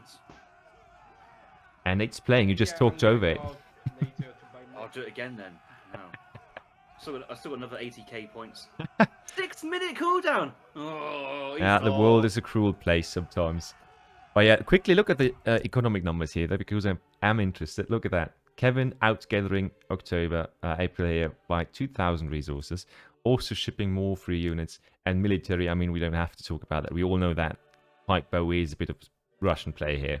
So if you go to the experience tab and you look at the combat XP, obviously Kevin should be ahead because he won that last fight. But realistically, that's equal trade throughout the game. Yeah, that last fight's a bit of an anomaly, but it's equal trade throughout the game. Now, military unit population is again a bit difficult, right? Because we, of course, had all of those native units. Mm. Yeah, well, I mean, count will be fine because I think every unit on the battlefield was 1 pop, essentially, apart from the conquistadors, which are like a pseudo 2-pop merc native unit. Military unit count. There we are. Yeah, that paints a better picture. Look at that. Kevin basically twice. Actually, it's quite considerable that he still got him down by half his army, basically, with so much less army population, or army units at least. Although he had, of course, there were a lot of 2-pop units in the Maltese army there, but still. Great fight here. I hope you guys enjoyed it so far, and we're quickly going to hop back into the pre-match screen without messing about here. There we go. And this puts it 3-1 now for Kevin.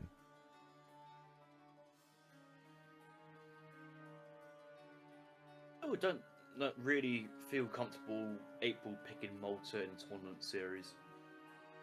there's potential for April to be done and dusted, put his feet up on the couch, and just go for...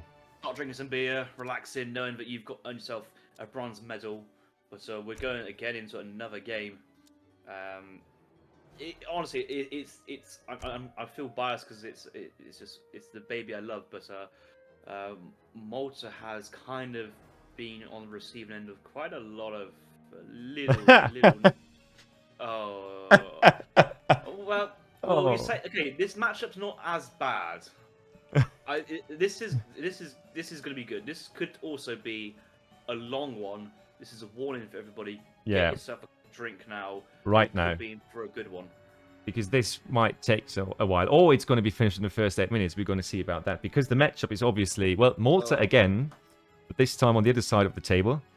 Quite the confident pick by Kevin, to be honest. Well, I have a feeling the reason why that is the case. Is there a video for this one, or should we get started straight away? There is a map intro video this time, actually. We'll watch the map video. Because with all the work that went into those, I want to see them as often as possible. There we go, guys.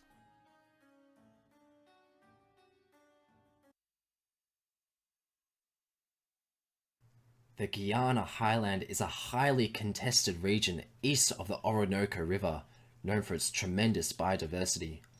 Players will fight for control of a large valley, which is home to several Tupi and Carib settlements, while 2 trade routes lie on the outskirts of the map. Players will find an abundance of food in this region, but may need to extend out of their base to secure additional mines.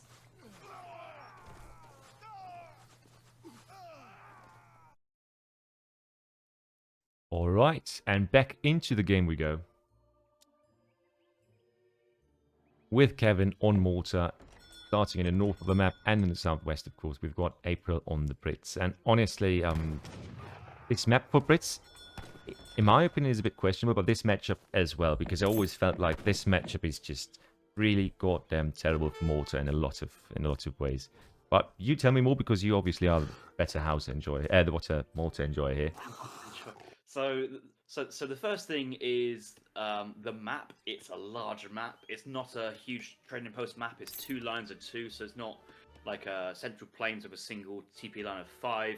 So we've got lots of spreading out on the sides, which I think is beneficial to both civs, but Brits enjoying this one. I got a question for you. What is the common factor between the 2 natives on this map? Well, they're all... Oh, God, yeah, I forgot about that part. Sorry.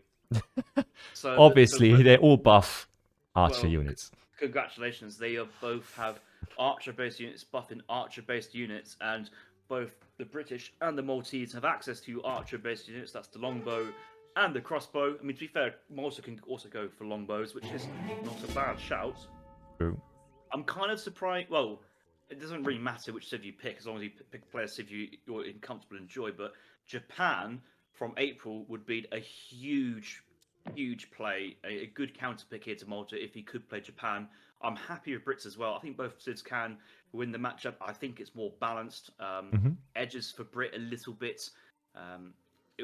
We might see a sad situation of trying to watch 16 range crossbows H2 try and kill 20 range longbows and realise it's just not going to work, and naturally this game may drift into upper ages as a result of that. Yeah, that is exactly the thing that I'm afraid to see. Look at that start, though. Actually starting with Virginia Company here.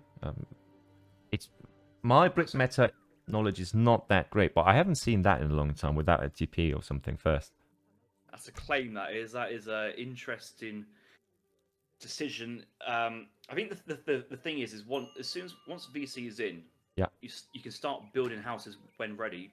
Otherwise, you're selling 3 vills, and you kind of have to wait until VC turns up before you can start building more houses. And at that point, you've already got like 500 wood accumulated, and you're just waiting to build the houses. Look at that. He does it. Yeah. He does have British longbows. Oh, what a saucy fella. I'm a bit sad to not see Spanish Lancers in the 3rd age. I think that's one of Malta's greatest cards, but does have full access to either going into Musketeer or crossbow pike upgrades. So there's there's good ideas across it. He does have the fast age card. Yeah, Kevin's deck's looking fine. Yeah, it's going to be April's deck's interesting. looking fine. I mean, the more important question here is: are we going to see a front base from Malta in this matchup or not? I think. So here's an interesting one. So Kevin is a more experienced multiplayer than I am, or maybe not game time, but he certainly knows the Civ in a better degree than I do and how to better utilize it. There's been recent kind of shift in actually still going German tongue in transition, so trying to age up 15 vil, get in German tongue as fast as possible, get your 20th villager in queue. That commandery wagon could go mid-map, and instead of training settler wagons, which, you know, if you want to boom, you could do that, you could go straight into hussars, and that would be a natural way to put the brakes on a bit of Virginia company booming, but it only takes April's defensive age 2 tower in base.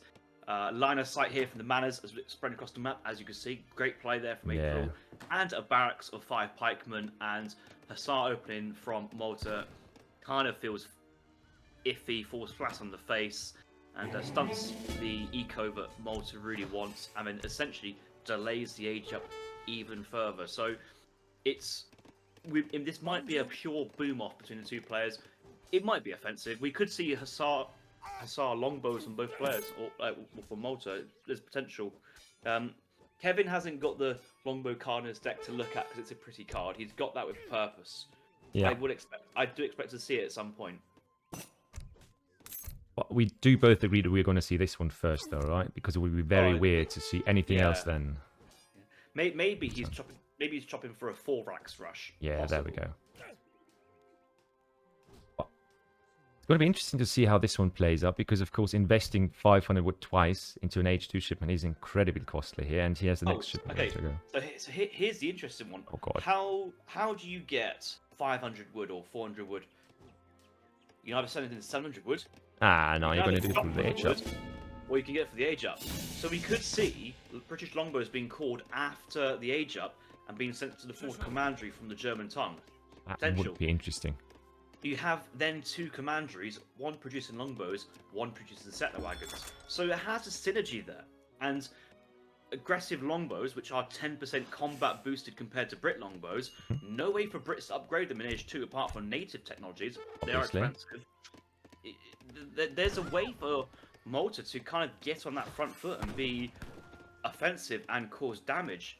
But could also just start training settler wagons back at home. We'll have to see how he plays this one. That sounds, or looks much safer, obviously. Interesting start, though, because we talked about the defensive tower in Brit space, right? They're coming. He did it. I would have liked to see that commandery a little bit more forward, but it doesn't really matter. Longbows can just walk and the commandery can build elsewhere. Yeah. But, this is entertaining. Now, just what I wanted to say here is that actually for aggressiveness from Brit side, we are lacking the tower because it was actually the Philosopher's Print age up instead of the tower age up. So, what's that for 500 food? If I'm not mistaken. Yeah, that's because the VC boom is on. Ah, yeah. He's sending in 4 villagers instead of sending in wood. Now, I get it. He's always sent a wood crate, and like once you've reached maximize, you can't increase it with more wood, so you send the villagers. But this is the point where he's expecting a cavalry pressure. He's not expecting British longbows or even crossbows, but it's going to be a while longbows spawned at home, and this is just the time that April needs to adjust. He's got this huge economy from Virginia Company boom with the 700 woods. He should be able to throw down 2 barracks. I think I saw one going down. He will need a second one, and he will outproduce Malta here. Yeah, the barracks or all the military buildings are quite in the back though, so not really defensive, but in base at least. And I mean, I do see the pikes going around, but the longbows could make short work of them if they're positioned in a more defensive way.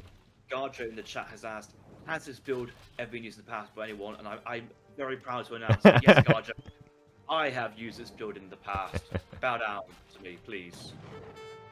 But you can see how Kevin wants to be more defensive with this. He's not looking to be forward thinking. I think this is the mistake here from Kevin because the VC booms there. Brits already at 42 villagers. Sends in gold to age up at a decent timing. Kevin's nowhere near even close to thinking about aging up probably. By the way, he could be sending now as it is, but I don't think he is. Did we just see this little piece of micro magic that the pikeman, just before the shot went off by those longbowmen, actually went into cover mode and thereby survived? That was some beautiful stuff right there. Because all of them, I think, aimed at him and he still survived. Would not be possible with normal damage income here. Yeah, longbowmen on both sides. This is going to be an interesting one. Also, who do you think is going to take control of the trading posts, of the Carrick settlements and so on first? Malta will, because I think Brits are... I want to say that Brits is thinking about aging on the gold, so he just wants to get up, get vet longbows, and send 2 falcons. Yeah, it surely looks like it, right? But he's got the gold. He's still chopping lots of wood and still has lots of vills mining the gold. So, okay, stable comes down, looking to spam Huss, and he's just going to match longbows and hussars and maybe try and kind of trade this out in the second age. Which you got to remember, also Malta bonuses of HP do not apply to commander units. So it's a static 10% combat, which is huge. But that's kind of it. They pay for the benefit in terms of price, and it's an expensive price at that. It's extra 10 food, 10 wood, I think, for... Yeah, 5 wood. No, wait, 60-40, and those guys are... 60-40. Oh, yeah, because I'm still in October, that's why. I think should apply... Yeah, 65-45, absolutely right. So 10 extra resources. We'll see how that works up, though, because... Which actually is a... Look at the mast, though. Yeah, it is. That's quite cheap for the 10% combat. Some of the maths around the commander units don't add up. I've noticed that, and it's a bit tilting. But yeah, that's a good price there for the Maltese longbows. Also, one more thing that we have to think about is that if this fight is ever going to be put into Age 3, right? Those guys are going to be auto-upgraded the minute that Kevin hits Age 3, right there and then. Oh, now the Kev is in, though. This fight could get ugly. Depends on the... Yeah. Enough pikes there to save him. Backdoor pikes to block and snare. This is quite nice, actually. Longbows will move in to get a good engage. The hussars are being trained. I'm sure there'll be more hussars in queue behind here from April. Okay, those have gone down to the pikemen behind, so far it's not looking as good as you'd hoped it to be, but pushing Kevin back. 50 villagers now for British. 50 villagers. I know that Kevin has Wicked Core Eco behind us and some settler wagons, but he's clearly trained longbows, not settler wagons. And the score currently in April's favour. Actually, it's quite that even. That's astonishing to me, at least. And now we just see them guys duel it off right there. But I think the numbers speak for the British player here, right? I think. Well, Brit's got better. He can trade this. He's winning this now. Yeah, 40-90. Yeah, certainly is.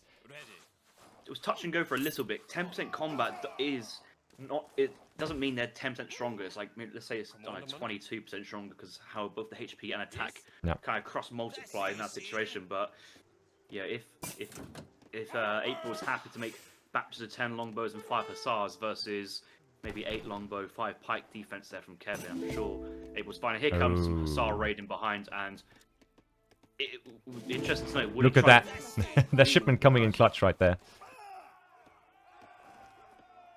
And now it looks like Kevin is trying to press the advantage here. This is a really good build here from Kevin, in the sense of I've enjoyed what I've seen. I'd liked it to be a bit more aggressive with the commandery placements and try and restrict hunts and all that situation, but it's all looking quite fine. But it's going to be like a longbow huss versus longbow pike, and that can't work. Said this again, the bow pike competition feels awkward in time. So if we've got a couple more hussars, this will be game. Yeah. Because the pikes will just get eaten at some point by everything, and the hussars will just clean up. How strong is the cavalry versus skirmisher combat in this game? Kevin's going to be super careful, and he's to avoid defeat like that. He will overproduce pikes to compensate, which means he won't have enough longbows to match. Yeah, I fully agree with that. That's just a dangerous game he's playing here. And now this group of villagers, obviously, is not defended by any pikes on the field anymore, so that's going to cost him at least 2 villagers, I guess. He hasn't pulled back. That's a big raid. There's going to be at least 4 vills dead, I think. Most of them will get away, but it's just... 1, 2...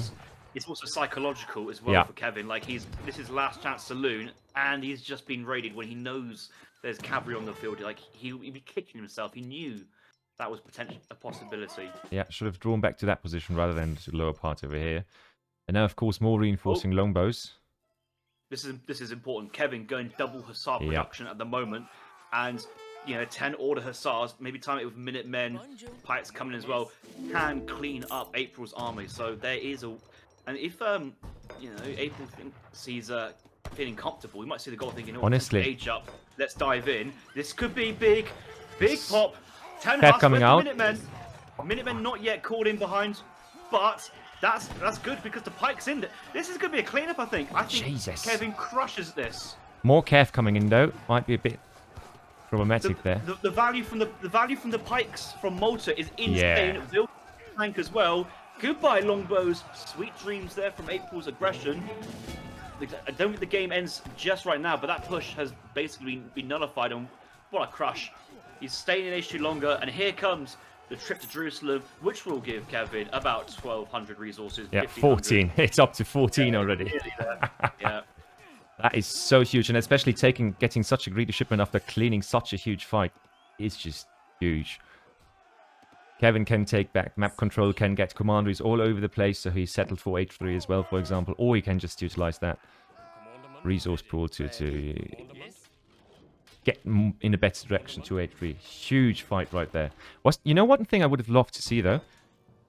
Can you produce Cav right into the commandery, because then he could just pop the ones that were spawned here into the commandery and exited all of them out here. That's the only thing that I can think of that could have been done better, but You can. There's a couple of points though. Is that you can train into it and then export elsewhere. But as soon as you start the ejection process, you can't cancel it. True. It takes time, and you can't spawn units into that process. I think so.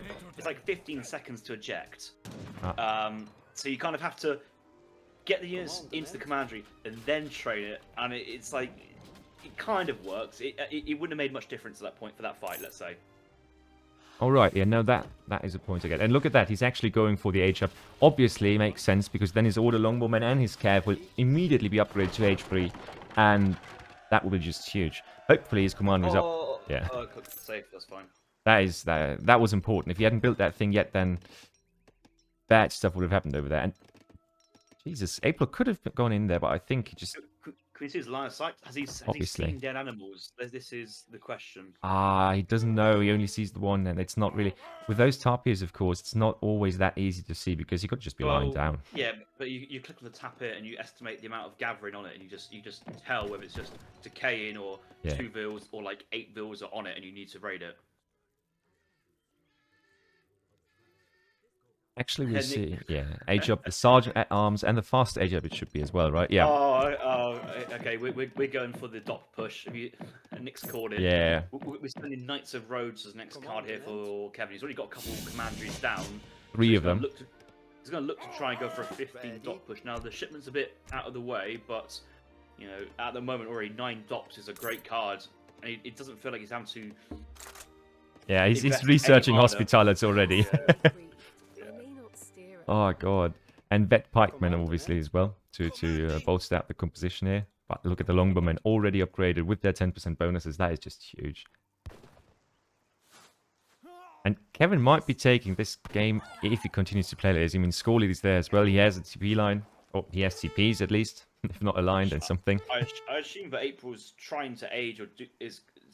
I'm not seeing a massive age. Yeah, he is trying to age with the bishop. He's only just clicked up. That's the worst. Yeah. That is literally the worst out of the 2 options of stay full commit H2 or full commit send it to H3. The Hussars are coming. Kevin just knows he can trade this. There's no anti-cav there, and his Hussars are veteran plus consulate boosted. They will and the mow pikes down. as well. Well played. Well played. What a game that has been. Enjoyed that one. Yes, huge. That was just a huge cast switch for him. Winning H2 and ultimately enabling him to go to H3 without being punished anymore. Wow. Complete cleanup there, and now the score is dropping accordingly. GG, beautifully played him all. I mean, I did not see that outcome. Well, sorry, I've just eaten some chocolate. Don't What I worry. would say was April was like winning about 60-65%. at the point of committal underneath too stable town centre. We didn't see Minutemen, but they could have been called as well. True. If April was just kind of containing, he still had the eco behind us and not committed, I think the situation would be completely different at that point. Absolutely. There still would true. have been Husk coming out there from Kevin, and maybe a fight would have taken place who would have won a decent situation. But I think that it could have gone closer for longer. But you know, to know to switch to Cav in that situation to try and capitalize, and sometimes that's like the situation is if you go full, you know, Cav Skirm, even say is Germany situation. Well, you think that the answer to that is going Skirm Goon, but actually no, it's like Krasia Goon is like the soft counter or something, just going like pure heavy cavalry. Actually, what do the longbow do versus Hussars? They don't do anything, and you just overwhelm their cavalry line, and then the rest of the army is there for the taking. But British longbows there from Malta. Look at that.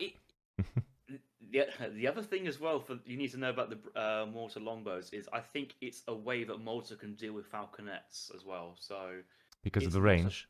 It's not a bad card. And okay, if you lose a couple units, so what? You could have pikes in front in defensive mode or crossbows just tanking up and let longbows do the damage. It's potential. No. But yeah. Also, quickly look at the economy numbers, right? We've got basically a 10 villager lead for most of the time here for April. And if we look at all resources gathered, though, that is close as it can get. Well, so for a while, April just leads in the economy just outright. But then Wignacourt came in at like card 4 for Kevin, card 3, card 4. I think about here. Kevin's build order would have been German tongue, 3 bill, German tongue, British tongue, 700 woods, with Wignacourt at that point. And what the hell? What's with those boats? Don't ask me what they are doing. They might be having some fancy business going around there. Oh, that looks like Incan boats turning up for some sort of like foreign trading. I don't know. Maybe it's no foreign culture day or something. We don't know. Anyway, the last 2 games of Malta, I think what we've seen is you have to play H2. Yeah. And I think you have to play H2 as Malta with pretty much every matchup there is until you got a point you can age up. In a weird sense, until you can age up with the Trip to Jerusalem card.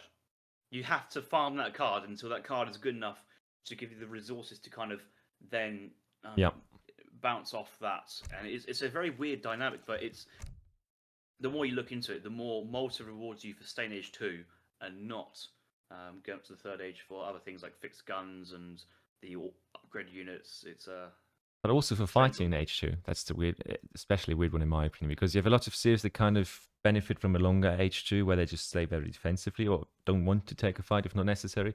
And with Malta, it's quite the opposite, right? Because you just want to fill up that incredible spike that is the Trip to Jerusalem. But yeah, I will stop talking you ears off and we're going to go back into the pre-match screen and hop into the next game as soon as it pops up, obviously. So that's the second game for Kevin. We are getting closer and closer to the sweep. Only 2 possible games left. Yeah, you just kind of wish that Kevin started this little charge a little bit earlier. I think, from what I've seen, I think there was many regrets over the India versus French game on Cascade Range. But apart from that, though, April's been playing, very, very well in total. And this is, Kevin's got his work cut out, but it's also like, pushing both players, or him now, or now both players to the mental limit, because April's thinking I was 3-0 up, now I'm 3-2. If I lose this one, it's all on the line, and the previous games actually mean very little. Absolutely true. I mean, he had a great lead from the start, and now the pressure is growing on him here. It is map number 6. Do we know? Map number 6 obviously is going to be there we go. Saguenay. We've got a map intro video, but we have to fight the game first, which is the issue that I'm having right now. But they might have just dropped out for a short pause there. Otto Ports, maybe? Am I seeing something? Are we seeing something already? No. Oh, I'm just eyeballing that one. Oh, okay. You just go select the all non-ranked games, makes it easier to search and see. Oh, wait. Where's that? Game mode, All non-ranked matches. There we go. Yeah, but there's basically no 2v2s right now. So. I hope Well- we didn't miss the start for the next one. Why do we want to watch a 2v2? Huh.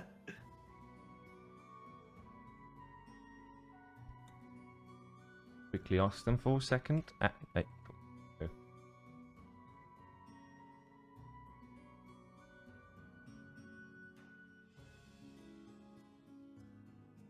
Oh yeah, I mean, great series so far. Really a back and forth, especially. And I think I also love to see that the strategies here. Oh. All right. It's not your typical quick search affair. It's your planned and prepared strategies into a tournament environment, which makes why these games are so much better to watch, because you can judge everything as you see. Because sometimes in quick search you go, well, you can't really prepare for all gimmicks that you're not expecting, because of you don't know what the matchup is before you go in. You don't know the map before you go in. Here, it's pretty much, everything's kind of laid on the table in front of you for you to kind of at least think about for like a couple of minutes before you even go into the game. Like, oh, here's the matchup, here's the map. What do I want to do? What does my opponent want to try and do? How can I negate that? And yeah, certainly have a few times where I think about things like that before the game actually starts. Absolutely, yeah. And I mean, the last game is one of those, the last map especially. At the next map, or last map. My brain is already a bit foggy here. The next map is Saguenay, and that's one of those that just allow for almost any kind of play, right? We've got the water, we've got the trade line, we've got some, depending on the map spawn, of course, but sometimes some livestock on the map as well, and some natives as well. So you've got the full option, the full pool of options here to play for. And the next matchup that we're going to see is, again, a very vanilla one. We've got April on the Ottomans versus Kevin on the Germans. With the matchup, I was kind of guessing to see an Ottoman pick somewhere, and I'm quite happy to see that. What do you think about the matchup, though? Who is picking first? Quickly, let me explain that thing. It's more or less dependent on who wins the first game. April won the first, so Kevin chooses next here. Then April chooses, Kevin chooses here again. Then April chooses again in the Brits game, and now April picked Ottoman as the counter pick to Kevin's Germany pick here. Which makes a lot of sense in my opinion, at least. But on my ELO, it's always it feels quite tedious to play Germany against Ottoman, or it feels quite tedious to play almost anything against Ottoman, really. Given here that ASAPs don't have multipliers versus heavy infantry, and Germany does not have access to musketeers, I've played this matchup recently, and I've been on the receiving end of an ASAP combination, and it felt unfair. Yeah, I believe that. It's kind of the ballpark of how I'm feeling in this matchup. Sample size, very little. We've still got things to consider, like water play as well, or just other options and that. But I'm not expecting to see too many Janissaries this game. I don't think they have a role in this matchup or in the Civ really anymore. I struggle to see what the role of the Janissary is to do. Germany can compete. It's not a hopeless. It is a good matchup, and traditionally, in olden times, Ottoman FF, Germany like to go straight fast fortress themselves into either War Wagon or Black Rider play. But yeah, the Ottomans has changed so much since those days that could be defensive TCs. Water play is still very strong here for Ottomans. True as well. Options. I just feel like the biggest change probably, right, was the roster change with the ASAPs, as you just called out, because it just completely, not deleted, but it definitely changed their weakness to goon compositions. It's the classic thing, but quite a lot of new stuff doesn't get thoroughly tested in the first patch it comes out. It kind of gets discovered later on. That's just natural kind of progression, and some people just look at ASAPs and go, I don't like the unit design, so I'm not going to use it. And other people are like, I just don't like Ottomans, so I'm not going to play it in general. But now that we realise that the ASAPs are anti-heavy cavalry melee, anti-goon in ranged, and have the same stats as crossbows in ranged fire, basically. They fire twice as fast, but half the damage. You kind of see that they kind of fulfill everything they want to do to kind of support and boost Abus guns, which have been, well, jacked. absolutely jacked recently of the animations and other stuff. Yeah. But we will see how this whole thing plays out in this situation. I'm looking forward to it already. Before we hop into the game, though, of course, this time we have another map intro video for Saguenay. Enjoy that, guys.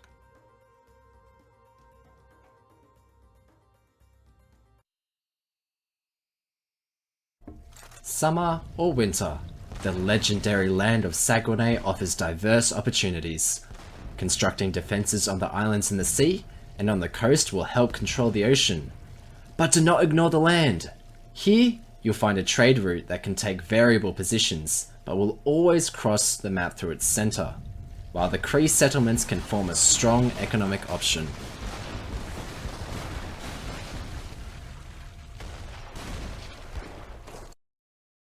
Alright, let's hop right into the game. And one short disclaimer, though. We actually did miss this game when it was being played live. That's why I was a bit trying to get some time back in. But this is now casted from a wreck. No worries, though. I would actually say that intro video was actually spot on. Do you know why? Because it kind of accurately represents the geometry of the map. That was actually really enjoyable to watch. No. Enjoyed that. Yeah, honestly, that is one of the newer ones as far as I remember. And really, we have gotten some feedback on those, of course. And especially McCleaves is taking all of it to heart. He's really trying his best to get some of those as cinematic as possible, but also to actually capture the idea of the maps that they represent. So I'm just loving all that extra glamour we're having right now. I can't remember which map it was. It might be Dakota. I'm thinking, I don't remember Dakota being this hilly and bumpy. What's this? Yeah, Manchuria. Berry bushes in the middle of Manchuria. What's this? that was a bit of artistic freedom, I guess. But yeah, true. But yeah, back to the game itself. We see a classic Ottoman start so far. So no water shenanigans though, no map, no dock start or anything. Just the mosque and the TP being thrown down at the start. And the deck of April is already there, getting the first pass immediately. Very standard deck for Ottoman. I don't see anything far out of the ordinary. No church cards, of course, here. That is something that at least blocks that direction. Yeah, I guess the advanced church texts have been unbanned for this tournament post their recent nerfs in the latest patch. So church players back on. Quite a lot of players recently been doing Silk Road card 1, which makes sense. Silk Road card 1 boosts all your crates if you still leave them on the floor. You can go for 2 trading posts, age 1. Not worry about a house, not worry about a mosque, and you still age up without having to chop for any wood.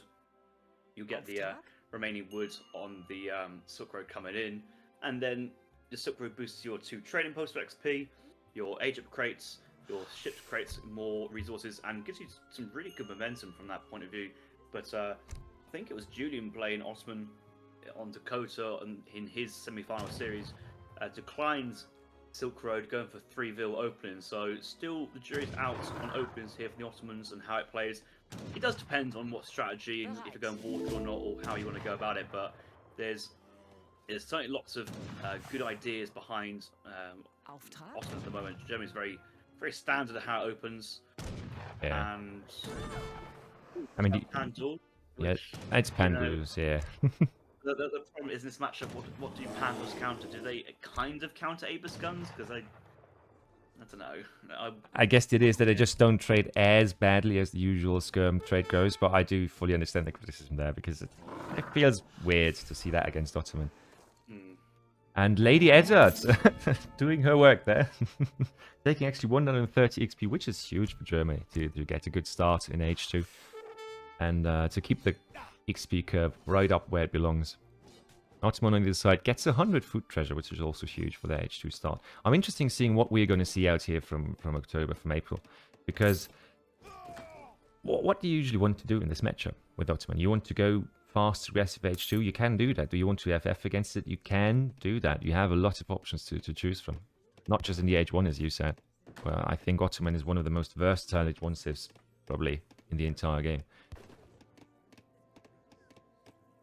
I think here that there's opportunities for well-crafted builds. I think Clay's been doing some work with South Sea Bubble, basically overgather food in transition to H2, send that card in for a huge spike of woods to fund ASAP production, and of course fishing boats on the water and kind of spreading your eco out.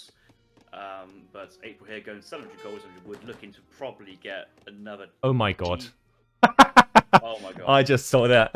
Oh my. I was about to say, like, maybe a second TP, barracks down, maybe a couple units to cover, get to the third age, maybe play Cav Archer, Avis Guns, or something like that. Like, but. Okay. Do you know what would be Mimi if this is a double Rex Jan Rush? I think it is, because it's in gold. Oh, it certainly is, because food right after. But, like, what would even Mimi would be just pure ASAPs, because I think that is strictly a stronger option, because they act as the pikemen, so they have better siege than Janissaries' role. They do anything that Janissary does, but better. Apart from maybe tank TC fire, Janissaries do have a lot of HP, but Oh my god. well, let's put it this way. I'm not expecting this game to go to Imperial Age. No. I'm not expecting Kevin to actively scout there, because it's so out of your normal processing zone where it is. And this is such a key point to Russian players. If you want to have a successful rush, do not build it in the middle of the map. Try and hide it as long as possible. Gives you more time to kind of move in and less time for Kevin to prepare. Kevin's going for a 5 Uhlans or 10 Uhlans semi. Oh god. And do Uhlans counter Janus? No, they don't. Do Uhlans counter Aza? Oh, no, they don't. No, they can beat Abus guns, but we're not seeing any Abus guns. We're going old school. We're going RE strategies, and it's a straight FF. It's a straight FF from Kevin here. This is not going to go well. Which, to be fair, is German theory. If Ottoman are doing any kind of FF themselves, but it leaves you basically, well, Destination F, unfortunately, because you don't have time to train a batch of war wagons and age up and train a batch of war wagons before it all hits the fan. Yeah. And that is probably where Kevin knows it's all gone to shit. Because also the 3 reinforcing delis, right? A great catch there, in my opinion, if there was a crossbow Mars in base waiting. The 3 deli card is the cherry on top, because that shipment is... the units are so strong. Oh, God. It declines.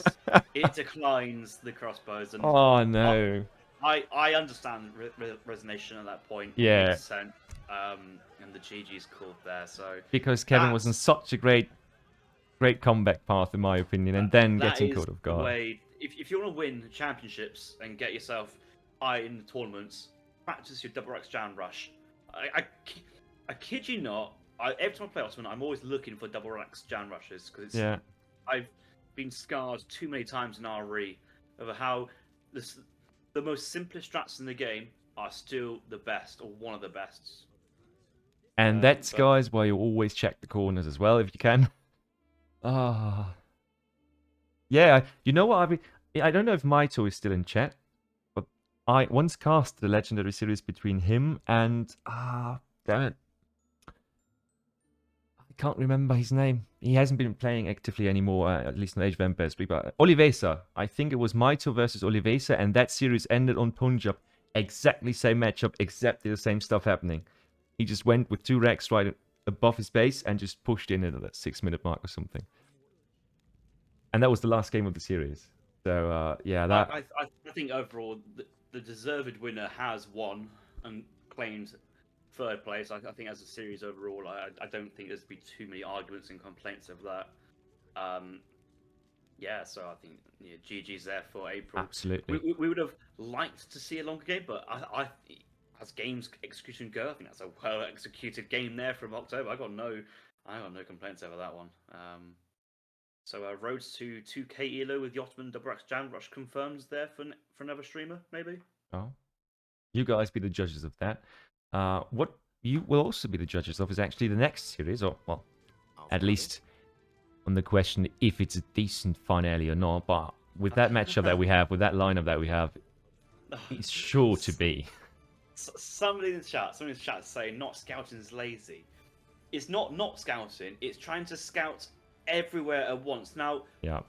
What I could say, but look at that. A scouting pattern that Kevin could have done is scouted the base and counted up the houses or counted whatever. But you saw a couple of houses being built by the barracks to hide the number of houses in base. Like, The number of tools to scout what was coming in were very limited there for Kevin. You can't scout the entire map at one time. You have to have Explorer at one point, and if he sees it, he sees it. If he doesn't, you don't, and the game's starting to end. Yeah. Wow. I mean, that's the finish to this entire series. An Ottoman rush again. How much more vanilla can it get, right? We were talking for 2 or 3 minutes about what things had changed and how this match was different than from the olden days, and now we got this.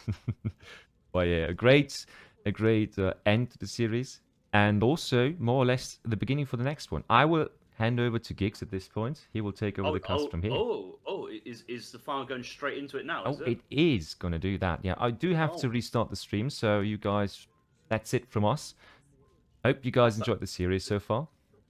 That's even better. I get to watch the finals and then watch the Formula One. I was having a moral dilemma to see actually which one do I pick, because I just assumed it would be later tonight. But this is, I like a bit of afternoon gaming. I'd say that's the best choice, right? Just go for both. Yeah, yeah. No, I'm not leaving the house today.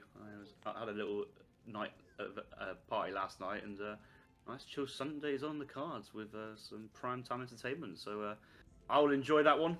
Did you say it was Le Castet and Kaiser Klein casting? If I'm not mistaken, yes. I can't promise you that Kaiser is here on time, but you just offered if the games drag on to, I think, 16 GMT or something, then you might be up for it. I know, it's just a lunchtime baguette rush in Paris. Kaiser he's still working at that baguette shop with Daruga, and you know there's a bit behind on the orders. They'll come back in though in time for the cast, I'm sure. I'm pretty sure we're going to see that as well. I see that Giggs is ready. He's already there, and it looks like he's joined by another celebrity who has enjoyed casting for us in the last few installments. I'm not going to spoil who it is. He can introduce himself, although I don't think the guy needs an introduction. You're not going to see a big... You're not going to see a big change in accents. That's all I'm going to say. No. This is 1,000% a downgrade. God damn it, Mr. Lionheart. I'll be watching you. I'll be listening to everything you say, and I'll be judging. Me and you, we'll be on you up. Good lad, good banter. Right, thanks for the co-cast as well. I'll see you later. Ciao, buddy. Cheers, Harrison. It was always a pleasure. And you guys, I will send you off into the next one. Have a blast, and please cherish this wonderful series that we are about to see here. That's it. MFD also signing off. Enjoy the rest of the show.